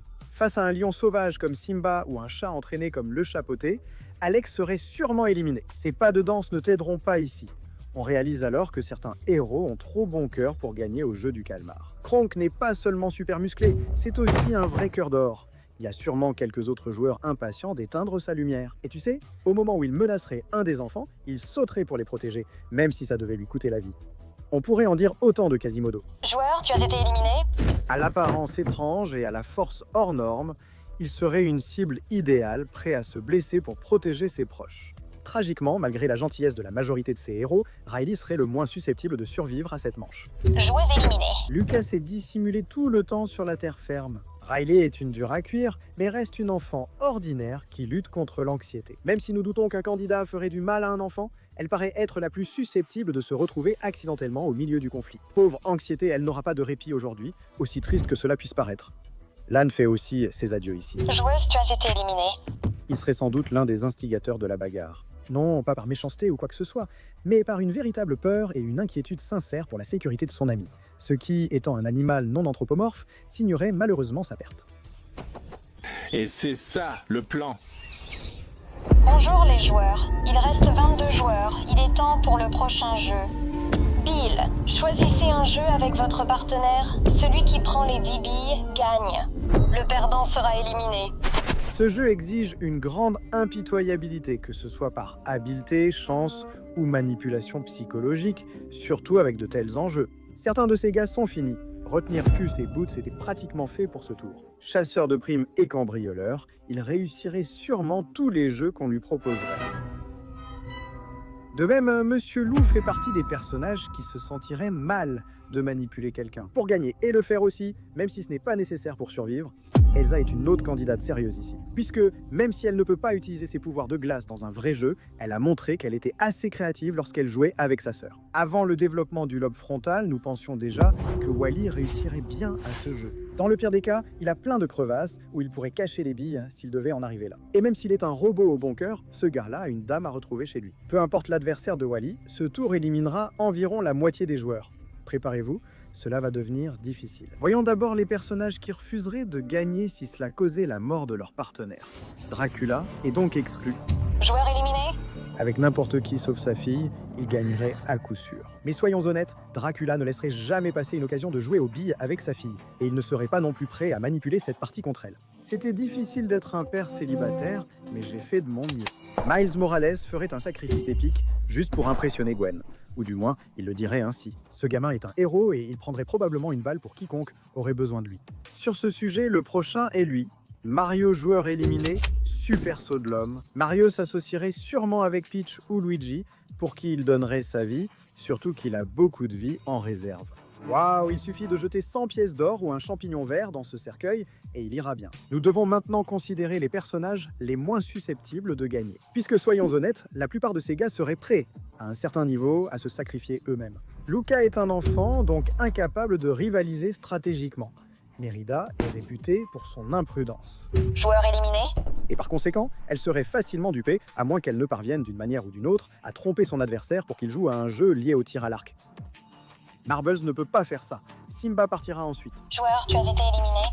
Je peux croire qu'un lion parlant puisse involontairement provoquer un coup d'état dans la savane africaine. Mais jouer aux billes, là, c'est vraiment trop demandé à ma crédulité. Tiana, Réponse et Belle sont éliminées car elles sont trop honnêtes et gentilles pour manipuler quelqu'un, ni pour accepter les règles d'un jeu qui mènerait tout simplement à l'assassinat de leur adversaire. Aladdin semble être le genre de gars un peu trop sûr de lui pour son propre bien, donc on doit aussi l'écarter à ce stade. T'es un gars malin, Aladdin. Le chapeauté et le loup font ça depuis des années. Honnêtement, tu laisserais toujours gagner une adorable boule de poil, non? Notre dernier perdant de ce tour est Maître Shifu. Joueur éliminé? Bien qu'il puisse certainement gagner ce jeu dans la plupart des circonstances, il serait probablement prêt à céder sa place dans le jeu pour donner à l'un des concurrents plus jeunes une chance d'avancer. Vous savez, j'ai vécu une vie bien remplie et tout ce qui va avec. Il ne reste plus que 11 joueurs. Il est temps de passer à notre avant-dernier jeu, les dernières pierres sautantes. Dans ce jeu, les joueurs choisissent des numéros pour déterminer leur ordre de jeu. Le jeu consiste à traverser un pont fait de 2 types de dalles en verre. L'une se brisera, l'autre non. Ceux ayant choisi des numéros bas seront en quelque sorte de la chair à canon. Un gros ego vous perdra ici, car passer en premier fait de vous un simple cobaye, pas un concurrent. Pour repérer les dalles sûres, observons qui reste debout.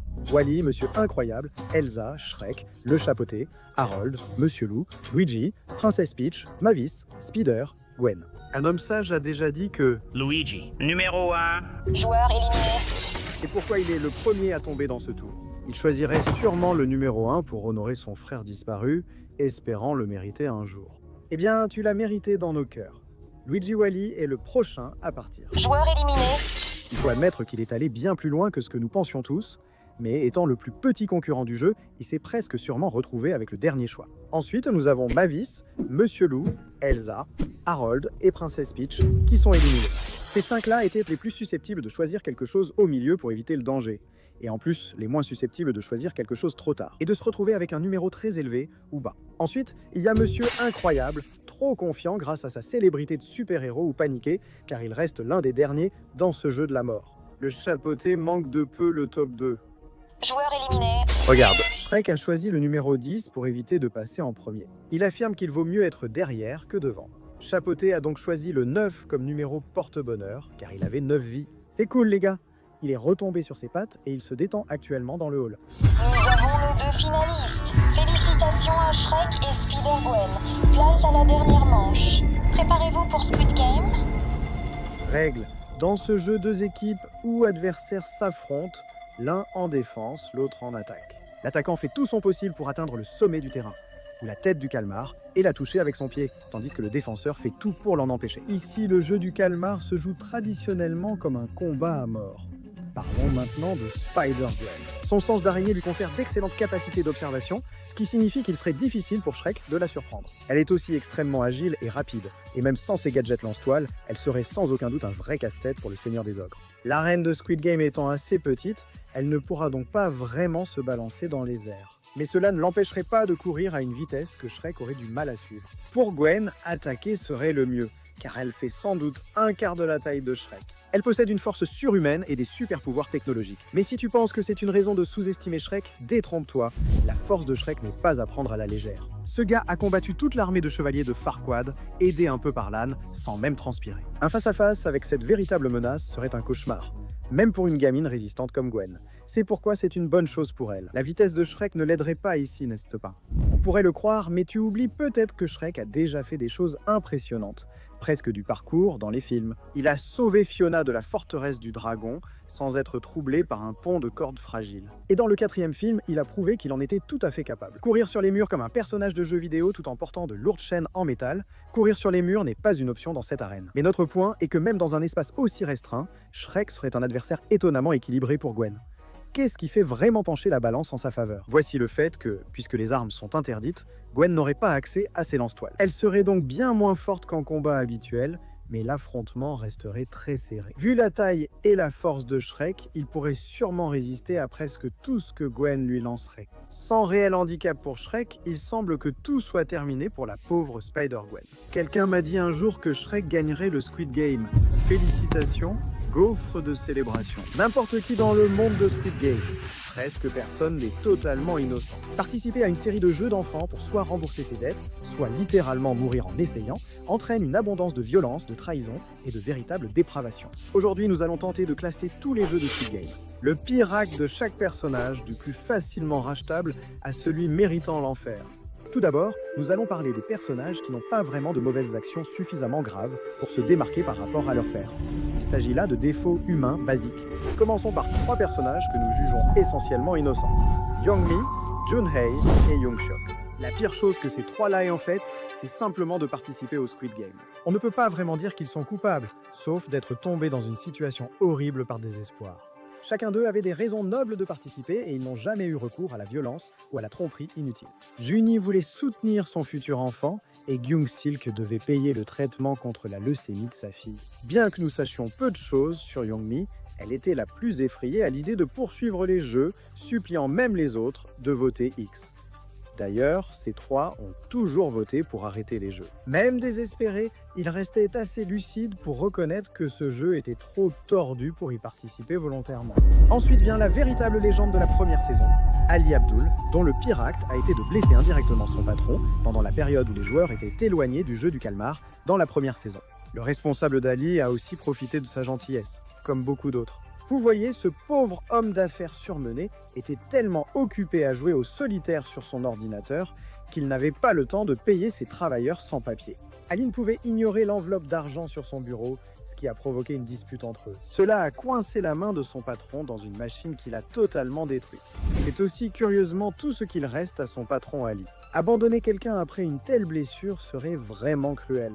Comment pourrait-il jouer au solitaire maintenant? Mais si l'on considère qu'Ali, travailleur sans papier, luttait pour nourrir sa famille et voulait juste être payé pour son travail, ce choix devient bien plus compréhensible. Ce gars aurait sûrement tout perdu en attendant de l'aide. Ali a aussi perdu plusieurs doigts à cause des conditions de travail dangereuses imposées par son patron. On dirait juste que c'est du karma. Et pour compléter cette catégorie, il y a Gyumja, dont la pire action a été d'insulter Yeonju. Vous savez, ce genre de parent à Noël ou à Thanksgiving qui dit des choses où l'on sent qu'il n'essaie pas d'être offensant, même s'il l'est. Ouais, c'est Gyumja. On pourrait croire que traiter Yeonju de laide annonçait qu'elle serait l'une des participantes les plus désagréables de la saison. Ce qui serait faux. D'abord, c'était la meilleure, et ensuite, elle a vraiment fini par apprécier Yeonju en tant que personne, même si elle ne comprenait pas vraiment son mode de vie. Elle est réaliste et ne mentira pas sur ce qu'elle pense ou ressent, mais elle sait donner une chance aux gens et les traiter avec décence et respect. Un équilibre dont nous pourrions tous apprendre aujourd'hui. Abordons maintenant les personnages ayant commis des erreurs plus graves, mais pour des raisons rendant leurs actes compréhensibles. Notre cher et regretté Semi vient ensuite, son pire acte ayant été de manipuler Thanos et Namju. D'après ses propres aveux, Semi n'était allié à Thanos et Namju que parce qu'ils étaient assez stupides pour être facilement contrôlés. Nous devions le mentionner car cela montre le côté manipulateur de Semi. Mais honnêtement, elle n'a rien fait de vraiment manipulateur. C'est plutôt qu'elle était prête à le faire si la situation l'exigeait. Voilà, c'est ça. S'associer avec le rappeur SoundCloud toxicomane et mentalement instable n'était pas une bonne décision en général. Mais comme tout le monde là-bas, Semi s'accrochait simplement aux personnes les plus fortes qu'elle pouvait trouver. Toujours compatissante et loyale, elle était prête à risquer sa vie pour rester avec Minsu plutôt que de le trahir lors du défi de socialisation. Quel geste de bonté, nous sommes certains qu'il sera accueilli avec la gratitude et la dévotion méritée. Ensuite, il y a Junho, le détective sous couverture préféré. La seule erreur fut de taire l'identité du chef. Parmi toutes les révélations des derniers épisodes de la première saison de Squid Game, la plus déchirante était peut-être que le frère Junho avait infiltré le Squid Game pour retrouver, diriger en fait le jeu depuis le début.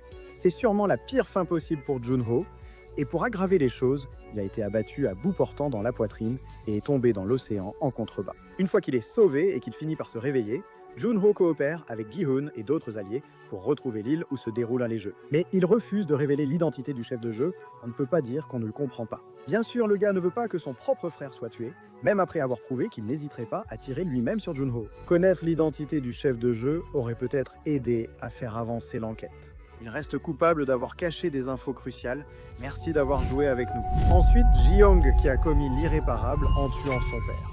Voilà notre premier meurtre à aborder. C'est vraiment difficile de présenter ça sous un jour positif, mais ne vous inquiétez pas, Ji-young avait probablement l'une des meilleures raisons possibles pour commettre un parricide. Elle a vu son père poignarder sa propre mère à mort, et comme si cela ne suffisait pas, il s'est ensuite mis à prier pour obtenir le pardon. Prier sincèrement pour le pardon, c'est bien, mais ce type était un pasteur qui maltraitait sa femme et il était sous-entendu qu'il agressait sa propre fille. Personne ne peut reprocher à Ji-young, adolescente, d'avoir vengé sa mère en tuant son père, cet hypocrite. Ce n'était pas un cas de meurtre sans cœur, c'était le cas d'une enfant troublée et marquée qui atteignait enfin son point de rupture. J'admets que je suis assez surpris de voir à quel point Minhyo s'est retrouvé bas dans notre classement. Sa pire action a été de tuer Deok-soo. Je croyais que Minhyo avait fait plus de choses louches durant la saison, mais c'était sans doute juste une impression. Minhyo était généralement grossière, égocentrique et matérialiste, mais en y repensant, elle n'a jamais vraiment cherché à nuire à quelqu'un. Pas quand ce n'est pas justifié. C'est là qu'intervient Hyuk-soo, criminel de gang, meurtrier de masse et terroriste, sans loyauté, compassion ni décence, sauf pour manipuler les autres à ses fins. Quand il fait l'erreur d'une aventure d'un soir, ou plutôt de passer une nuit assis, en y repensant avec Minhyo, puis l'a quitté après lui avoir promis d'aller jusqu'au bout ensemble.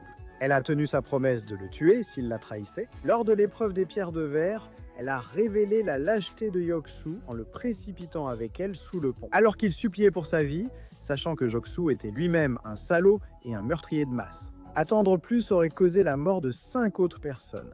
C'est un moment presque héroïque. Je suppose que l'une des nombreuses choses dans lesquelles Han Minhyo excelle, c'est de briser complètement nos attentes, même après sa mort. Ensuite, nous avons une double entrée, Yoonju et Jung-bae, dont le pire acte a été de voter une seule fois chacun. Pour continuer les jeux, contrairement à la première saison, cette fois-ci, les joueurs ont eu la possibilité de voter pour décider s'ils voulaient continuer les jeux ou non. Bien que Jung-bae et Yoonju soient tous deux généralement de bonnes personnes, ils ont chacun voté pour continuer les jeux à un moment donné, malgré le fait qu'ils étaient en équipe avec plusieurs personnes qui étaient ouvertement opposées à la poursuite des jeux. Pour Yoonju, cela a été une trahison de son amitié naissante avec Young-mi, qu'elle connaissait très bien. Elle craignait de continuer les jeux, ce qui a compromis le plan de Jung-bae pour y mettre fin définitivement. Mais une telle erreur sous pression ne suffisait pas à remettre en cause leur moralité à nos yeux. Ils se sont excusés et ont corrigé leurs erreurs, leurs coéquipiers continuant à voter X et aidant Gi-hun à organiser sa révolte. Donc, on dirait qu'ils se sont plus que rachetés.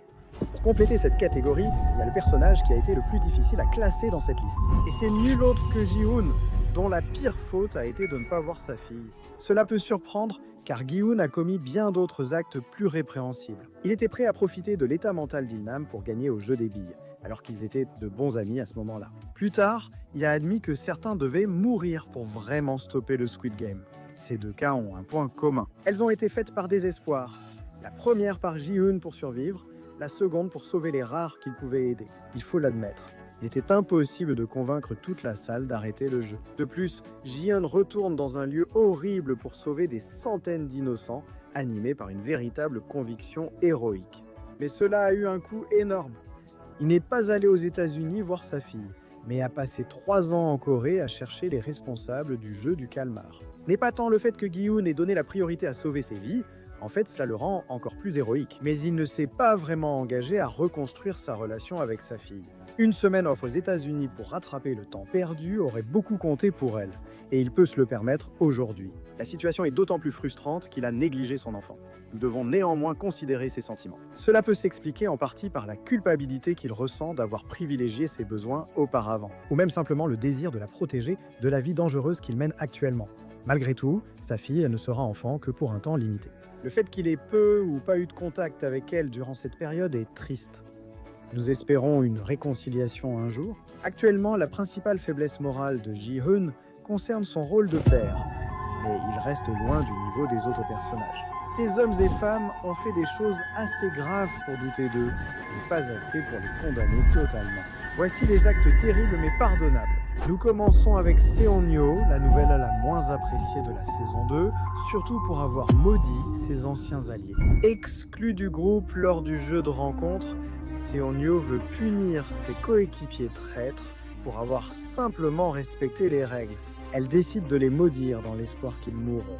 D'un côté, c'est un acte plutôt inoffensif. Objectivement, je ne pense pas que les paroles négatives de la chamane vont éliminer Yoonju et son groupe du jeu. Mais vu à quel point elle est délirante, on peut dire sans risque qu'elle voulait vraiment les faire tuer. Aussi absurde que cela semble, c'est techniquement plusieurs tentatives de meurtre réunies. Puisqu'il ne s'est rien passé, elle pourrait juste dire « Oups, désolé », et les autres accepteraient sûrement. Voilà tout. Malgré la gravité de son arnaque crypto, Myung-gi compte tout de même une bonne action. C'est encore pire de tuer Young-mi pour se sauver. Il est difficile de rester objectif car Young-mi était vraiment adorable. La voir supplier son non-nid était déchirant. Il est facile de détester Myung-gi pour avoir signé son arrêt de mort, mais il faut se rappeler que ce jeu est avant tout une bataille pour la survie. Le geste impitoyable de Myung-gi tirant Yoonju dans la pièce l'a empêché de sauver Young-mi, mais a aussi évité la mort de Yoonju et des autres présents. C'était une situation difficile et il n'en a tiré aucun plaisir, mais il a fait ce qu'il devait faire pour survivre. Ce qui fait de ce meurtre l'un des plus pardonnables de la série. Quel niveau incroyablement bas nous avons aujourd'hui. Maintenant, parlons d'un personnage préféré des fans de la première saison, Sae-byok. Sa pire action a été de travailler pour Deoksu. Nous n'avons pas vraiment beaucoup de détails sur la nature exacte de la relation de Sae-byok avec Deoksu. Tout ce que nous savons, c'est que, d'une manière ou d'une autre, elle était impliquée avec Yoksu en tant qu'une des employées du gangster brutal. Apparemment, elle est devenue indépendante, ce qui suggère qu'elle a commis plus que sa part de crime. Même Joksu n'y était pas impliqué. Elle vole ou menace les gens si besoin, comme montré avec son intermédiaire en première saison. On peut affirmer sans risque que Sae-byok a sans doute commis le plus de crimes de cette liste. Comme la plupart des joueurs, elle souhaite surtout une vie meilleure et paisible pour sa famille. Ayant grandi dans une Corée du Nord ravagée par la guerre, elle a été plongée dans une culture marquée par des effusions de sang constantes. Comparée à ce gang, la vie semblait probablement être une amélioration, surtout si l'on considère que tout ce qu'elle voulait vraiment, c'était réunir sa famille sous un même toit. C'est noble, et il faut reconnaître qu'elle est devenue plus altruiste et compatissante envers les autres durant la première saison. Mais étant donné la quantité de ses crimes, nous devons la classer un peu plus bas malgré ses progrès. Toute personne qui travaille avec un type comme Deoksu a clairement des comptes à rendre. Vient ensuite une autre défectrice, Nol-yud, dont le pire acte fut d'être employée au Squid Game. Nul-yur, défectrice nord-coréenne, veut juste retrouver sa fille et l'emmener vivre en paix dans le sud. C'est une motivation très noble, mais il est regrettable que tant d'effusions de sang jalonnent ce chemin. Recrutée pour le Squid Game, on lui a seulement dit qu'elle mettrait fin à la misère des gens. Ces personnes n'étaient pas en phase terminale, mais victimes de pauvreté et de dettes extrêmes, détail commodément omis. Bien que Nul-yur commette de nombreux actes horribles, dont des meurtres de masse, elle n'a guère le choix vu son implication dans son rôle. Elle pourrait se racheter dans la saison 3, mais pour l'instant, on la place bas à cause du nombre de personnes qu'elle a tuées. Apparemment, la pire action de ce personnage paraît bien plus raisonnable que celle des autres. Écoutez-nous, le prochain c'est Young-Sik. Sa pire faute est d'avoir mis sa mère en danger à cause de dettes de jeu. Young-Sik n'est pas le seul personnage de la série à être accro au jeu, mais son addiction est devenue si forte que sa mère âgée s'est inquiétée au point de participer au jeu. Pour rembourser ses dettes par désespoir, il a également voté pour que les jeux continuent. À un moment donné, sa dette était encore pire qu'il ne le laissait entendre, au point qu'il risquait de se faire prélever plusieurs parties de son corps comme garantie. On ne peut pas lui reprocher de vouloir sortir de cette situation par tous les moyens nécessaires. Cependant, en restant dans le jeu du calmar, il risquait de perdre son corps et de mettre en danger la vie de sa mère. C'est assez bas vu tout ce qu'elle a fait pour lui, mais il semble vouloir rester avec elle dans les jeux quand il le peut. La loyauté a son importance, non? Pas pour Min-Soo, dont la pire faute fut de trahir Semi. D'accord? Trahison est peut-être exagérée, mais c'est le mot qui résume combien Min-Soo a été horrible envers sa seule amie dans le jeu. Nous avons déjà parlé à quel point Semi est un ange. Surtout en considérant qu'elle est la seule à avoir accepté de prendre Min-Soo sous son aile comme amie et coéquipière. Bien que recrutée par Senmi, Min-Soo a constamment profité de sa gentillesse pendant le jeu de socialisation. Il a refusé de rester avec elle et l'a trompée en prenant sa place dans la pièce suivante. Avec Thanos et Namgyu qui se comportent encore plus mal par la suite, il essaie de sauver la vie de Semi lorsqu'elle est attaquée par Namgyu en laissant tomber une bouteille près de lui. Nous ne condamnons pas Min-Soo pour avoir raté, mais nous le condamnons pour ne pas avoir profité de cette distraction pour s'approcher discrètement de Namgyu, demander de l'aide ou faire quelque chose. Au lieu de cela, il reste simplement assis là et laisse son seul ami se faire tuer par l'un de ses propres harceleurs, même si son désir de survivre est tout à fait compréhensible. Sa volonté de sacrifier n'importe qui pour sauver sa peau fait de lui l'un des personnages les moins appréciés de la série. Pour ceux qui ont encore de la peine pour lui, souvenez-vous qu'il a 27 ans. Il a le droit d'avoir peur, mais il reste responsable de sa lâcheté. Dans le même ordre d'idées, le prochain est Daeho, l'ancien marine dont la pire faute a été de ne pas avoir apporté de munitions à son équipe. Il est vrai que nous avons été un peu durs avec Daeho dans notre classement du bien au mal, mais malgré tout, c'était un gars plutôt sympa. C'est juste difficile d'ignorer qu'une erreur aussi colossale que celle qu'il a commise lors de la finale de la saison. Envoyé chercher des munitions pour ses alliés, Daeho a été victime d'un trouble de stress post-traumatique ou d'une crise de panique et n'a pas pu les livrer. Les problèmes de santé mentale et les traumatismes sont des choses très sérieuses, donc on ne va pas en vouloir à Daeho pour ça. Mais le fait est qu'il était un marine et qu'il en était fier. Au moment d'utiliser son entraînement, il était resté paralysé, retardant ses amis et causant la mort de certains.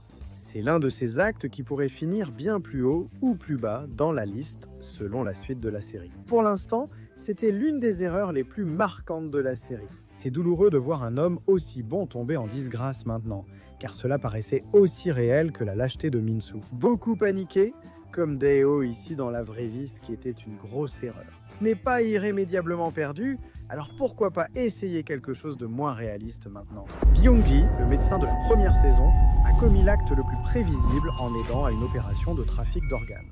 On comprend, mais pas le trafic d'organes, c'est écœurant. On comprend qu'il faut utiliser toutes ses compétences pour survivre dans un environnement comme celui du jeu du calmar. Mais il y a des moments où ça peut aller un peu trop loin, comme par exemple aider à pratiquer des opérations post-mortem sur les victimes pour rendre les pourritures derrière le jeu encore plus riches. Et ce n'est même pas mentionné le fait que certains de ces candidats n'étaient même pas encore morts. Ce qui veut dire que Byung-gi était prêt à prolonger la souffrance des victimes de meurtre juste pour peut-être sauver sa propre peau. On le verrait comme un super vilain sans la situation pourrie où il était coincé. Woo-seok et Monsieur Kim sont nos deux prochains candidats et leur pire acte se résume à leur métier, travailler comme gangster. Et usurier. D'abord, est-ce que quelqu'un d'autre a complètement raté le détail que Monsieur Kim est ce même usurier de la saison 1, épisode 1, celui qui a menacé Gi-hoon? Le voir coopérer avec Gi-hoon après le remboursement change vraiment l'image qu'on a de lui. Comme sa volonté de risquer sa vie pour que Woo-seok retrouve sa femme. Cela ne fait pas pour autant d'eux des citoyens modèles. Ils restent des gangsters préférant l'argent à la vie et prêts à commettre divers crimes. S'ils sont bien payés, ils ne sont pas vraiment mauvais. Woo-seok paraît même sur la voie d'une rédemption. On ne peut pas les qualifier d'innocents, car leur métier est très impitoyable, a nui à de nombreuses personnes vulnérables au fil des années. Nous abordons maintenant la catégorie des personnages aux actes impardonnables. Ce genre de méfait vous classe presque toujours parmi les mauvais à méchants dans notre format habituel. Pour Squid Game, de nombreuses personnes correspondent à cette description. Premier de cette catégorie, Thanos, qui a commis l'une de ses pires actions en tuant plusieurs joueurs durant 1, 2, 3 soleils. Ce moment du premier jeu à dissiper tout doute sur la méchanceté de Thanos. Après avoir été conseillé que se cacher derrière d'autres joueurs et avancer en file indienne est la meilleure façon de garantir sa survie, Thanos fait le choix parfaitement rationnel de pousser les plusieurs personnes devant lui. Et pour aggraver les choses, il ne leur a même pas dit que ce n'était qu'une blague, frère. Non seulement Thanos a tué plusieurs personnes littéralement sans aucune raison, mais il l'a fait alors que cela ne faisait que rendre le jeu plus difficile pour lui. Ce niveau de folie est presque impressionnant. Mais puisque Thanos est clairement sous l'emprise de drogue, nous ne le placerons pas plus bas que les personnes ayant commis plus de meurtres de sang-froid et qui l'ont fait avec un esprit plus lucide. Sur ce, passons au méchant de la première saison, Seong-woo. Cet homme a commis beaucoup de méfaits, mais nous retenons le meurtre de Kang Se-byuk comme son acte le plus impardonnable. Avec Ali et l'homme qui voyait les dalles dans le jeu des passerelles, même sans justifier Seong-woo, on pouvait au moins le défendre un peu, comme faire le nécessaire pour survivre. Dans le jeu des billes, soit Seong-woo, soit Ali survivaient. Et pour les passerelles en vert, le temps passait si vite que le groupe n'aurait pas fini de traverser sans l'accélération de Monsieur Vert. Il y a aussi Se-byuk, une jeune femme et ex-coéquipière de Seong-woo, qui voulait seulement réunir sa famille. À cause de l'explosion de verre inutile, Se-byuk était déjà grièvement blessé et avait beaucoup perdu de sang à la fin du jeu. Dans un acte de lâcheté, Seong-woo a profité du départ de Gi-hun pour l'aide et l'a tué. Song-woo n'avait littéralement aucune chance de survivre, simplement pour faciliter le jeu avec Ali. S'il avait survécu aussi avec le gars du verre, cela aurait peut-être été possible, mais c'était tout simplement trop risqué. Avec Se-byuk, il aurait pu l'affronter, mais il n'a même pas laissé cette fille mourante tenter sa chance jusqu'au bout. Il était inévitable qu'on évoque le tristement célèbre Nam-gyu, surtout connu pour l'assassinat de Semi. Alors que Thanos comptait généralement sur un mélange de manipulation et de charisme pour contrôler les gens, Nam-gyu était plutôt un tyran ouvertement brutal. Il était l'une des personnes les plus ouvertement avides et cruelles en lice. Mais même pour lui, poignarder Semi à mort représentait un tout nouveau niveau de cruauté. Cela ne lui faciliterait pas vraiment la tâche, puisque Semi était, il faut l'admettre, l'une des concurrentes les moins fortes physiquement à ce stade de la compétition. En réalité, puisqu'il était techniquement allié avec Semi, cela allait même nuire à ses chances. Mais ce type était simplement rancunier et amer, et il voulait affirmer sa domination. Maintenant que Thanos était parti après avoir tué une fille innocente qui ne lui avait jamais rien fait, à part quelques remarques sarcastiques, mais même si on ne le voit pas vraiment tuer quelqu'un directement, on pourrait dire que Jung-dae a fait encore plus pour nuire aux chances de survie des autres. Son pire acte était aussi à peu près son seul acte, rallier les gens pour continuer les jeux. Jung-dae est un homme puissant, mais il a aussi l'une des plus grandes dettes de la compétition. En conséquence, il utilise ses pouvoirs de persuasion pour convaincre les autres joueurs que Ji-Eun et ses alliés mentent sur la dangerosité des jeux. Ou alors, ce sont eux les vrais méchants qui manipulent l'histoire pour justifier que des dizaines de personnes soient tuées afin d'augmenter la cagnotte et que cela paraisse normal. S'il n'est pas plus bas, c'est uniquement parce qu'il a une grosse dette à rembourser. Mais honnêtement, c'est aussi le cas de tout le monde ici. Son excitation à voir d'autres mourir juste pour rembourser ses dettes montre son égoïsme et son insensibilité. Ses discours ayant causé la perte de nombreux, il doit figurer en bas de notre classement, puisqu'il s'agit d'égoïsme et d'insensibilité. Même s'ils ne sont pas dans les 5 derniers, ensuite viennent les personnages les plus dépravés de la série, les Very Important Persons. Leur pire acte est clairement de regarder et parier sur les joueurs du Squid Game. Ce classement pourrait être controversé pour eux, car ils restent sans doute les humains les plus vils de la série. La façon dont ils considèrent les joueurs comme de simples jouets pour leur propre divertissement, et peut-être leur profit, est la preuve à quel point ces types sont allés trop loin. Vous pariez autant sur le numéro 69. Oh, c'est un si beau numéro 69.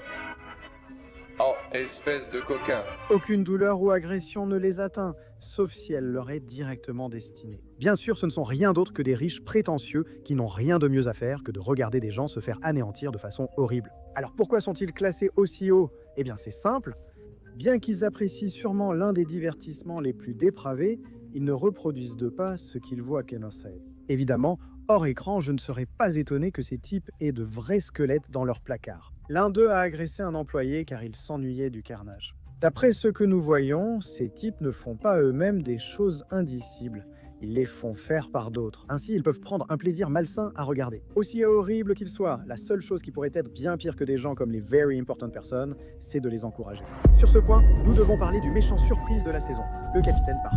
Ce type est un peu compliqué, car on ne sait pas pourquoi il a fait ce qu'il a fait, mais on peut certainement l'accuser d'avoir tué un homme et probablement d'avoir aidé le chef de l'organisation. À sa première apparition cette saison, le Capitaine Park semblait vraiment sympathique. C'était jusqu'à ce qu'on découvre qu'il sabotait les tentatives de l'équipe pour trouver l'île du Squid Game. Lorsqu'un de ses coéquipiers le surprend en train de manipuler l'un de leurs drones, il le jette par-dessus bord pour éviter tout soupçon. Mais enfin, il remarquerait quand même qu'il manque un membre de l'équipage, non? Je suppose qu'il va simplement compter sur de bons vieux mensonges pour détourner autant de soupçons que possible de lui. On ne va pas le mettre plus bas car il répond sûrement à quelqu'un de plus puissant. Nous devons condamner ses actes, car il empêche volontairement Junho de dévoiler les horreurs du jeu du calmar, tout en se faisant passer pour un pêcheur sympathique. Donc, avec cela, passons à son probable patron, In-ho, dont la pire action est d'organiser le jeu du calmar. D'accord. Peut-être avons-nous été un peu trop durs avec In-ho dans notre classement du bien au mal. Il paraît être un homme brisé, mais garde tout de même un lien avec son frère. Mais aucune justification ne pourrait vraiment excuser sa décision de devenir le chef de jeu. D'accord. In-ho a participé au jeu du calmar, donc il savait parfaitement quelles horreurs il renfermait. Pourtant, il a choisi de diriger le jeu condamnant des centaines de personnes. Il peut se justifier à ses propres yeux, puisqu'il avait techniquement raison en disant que les gens étaient là de leur plein gré.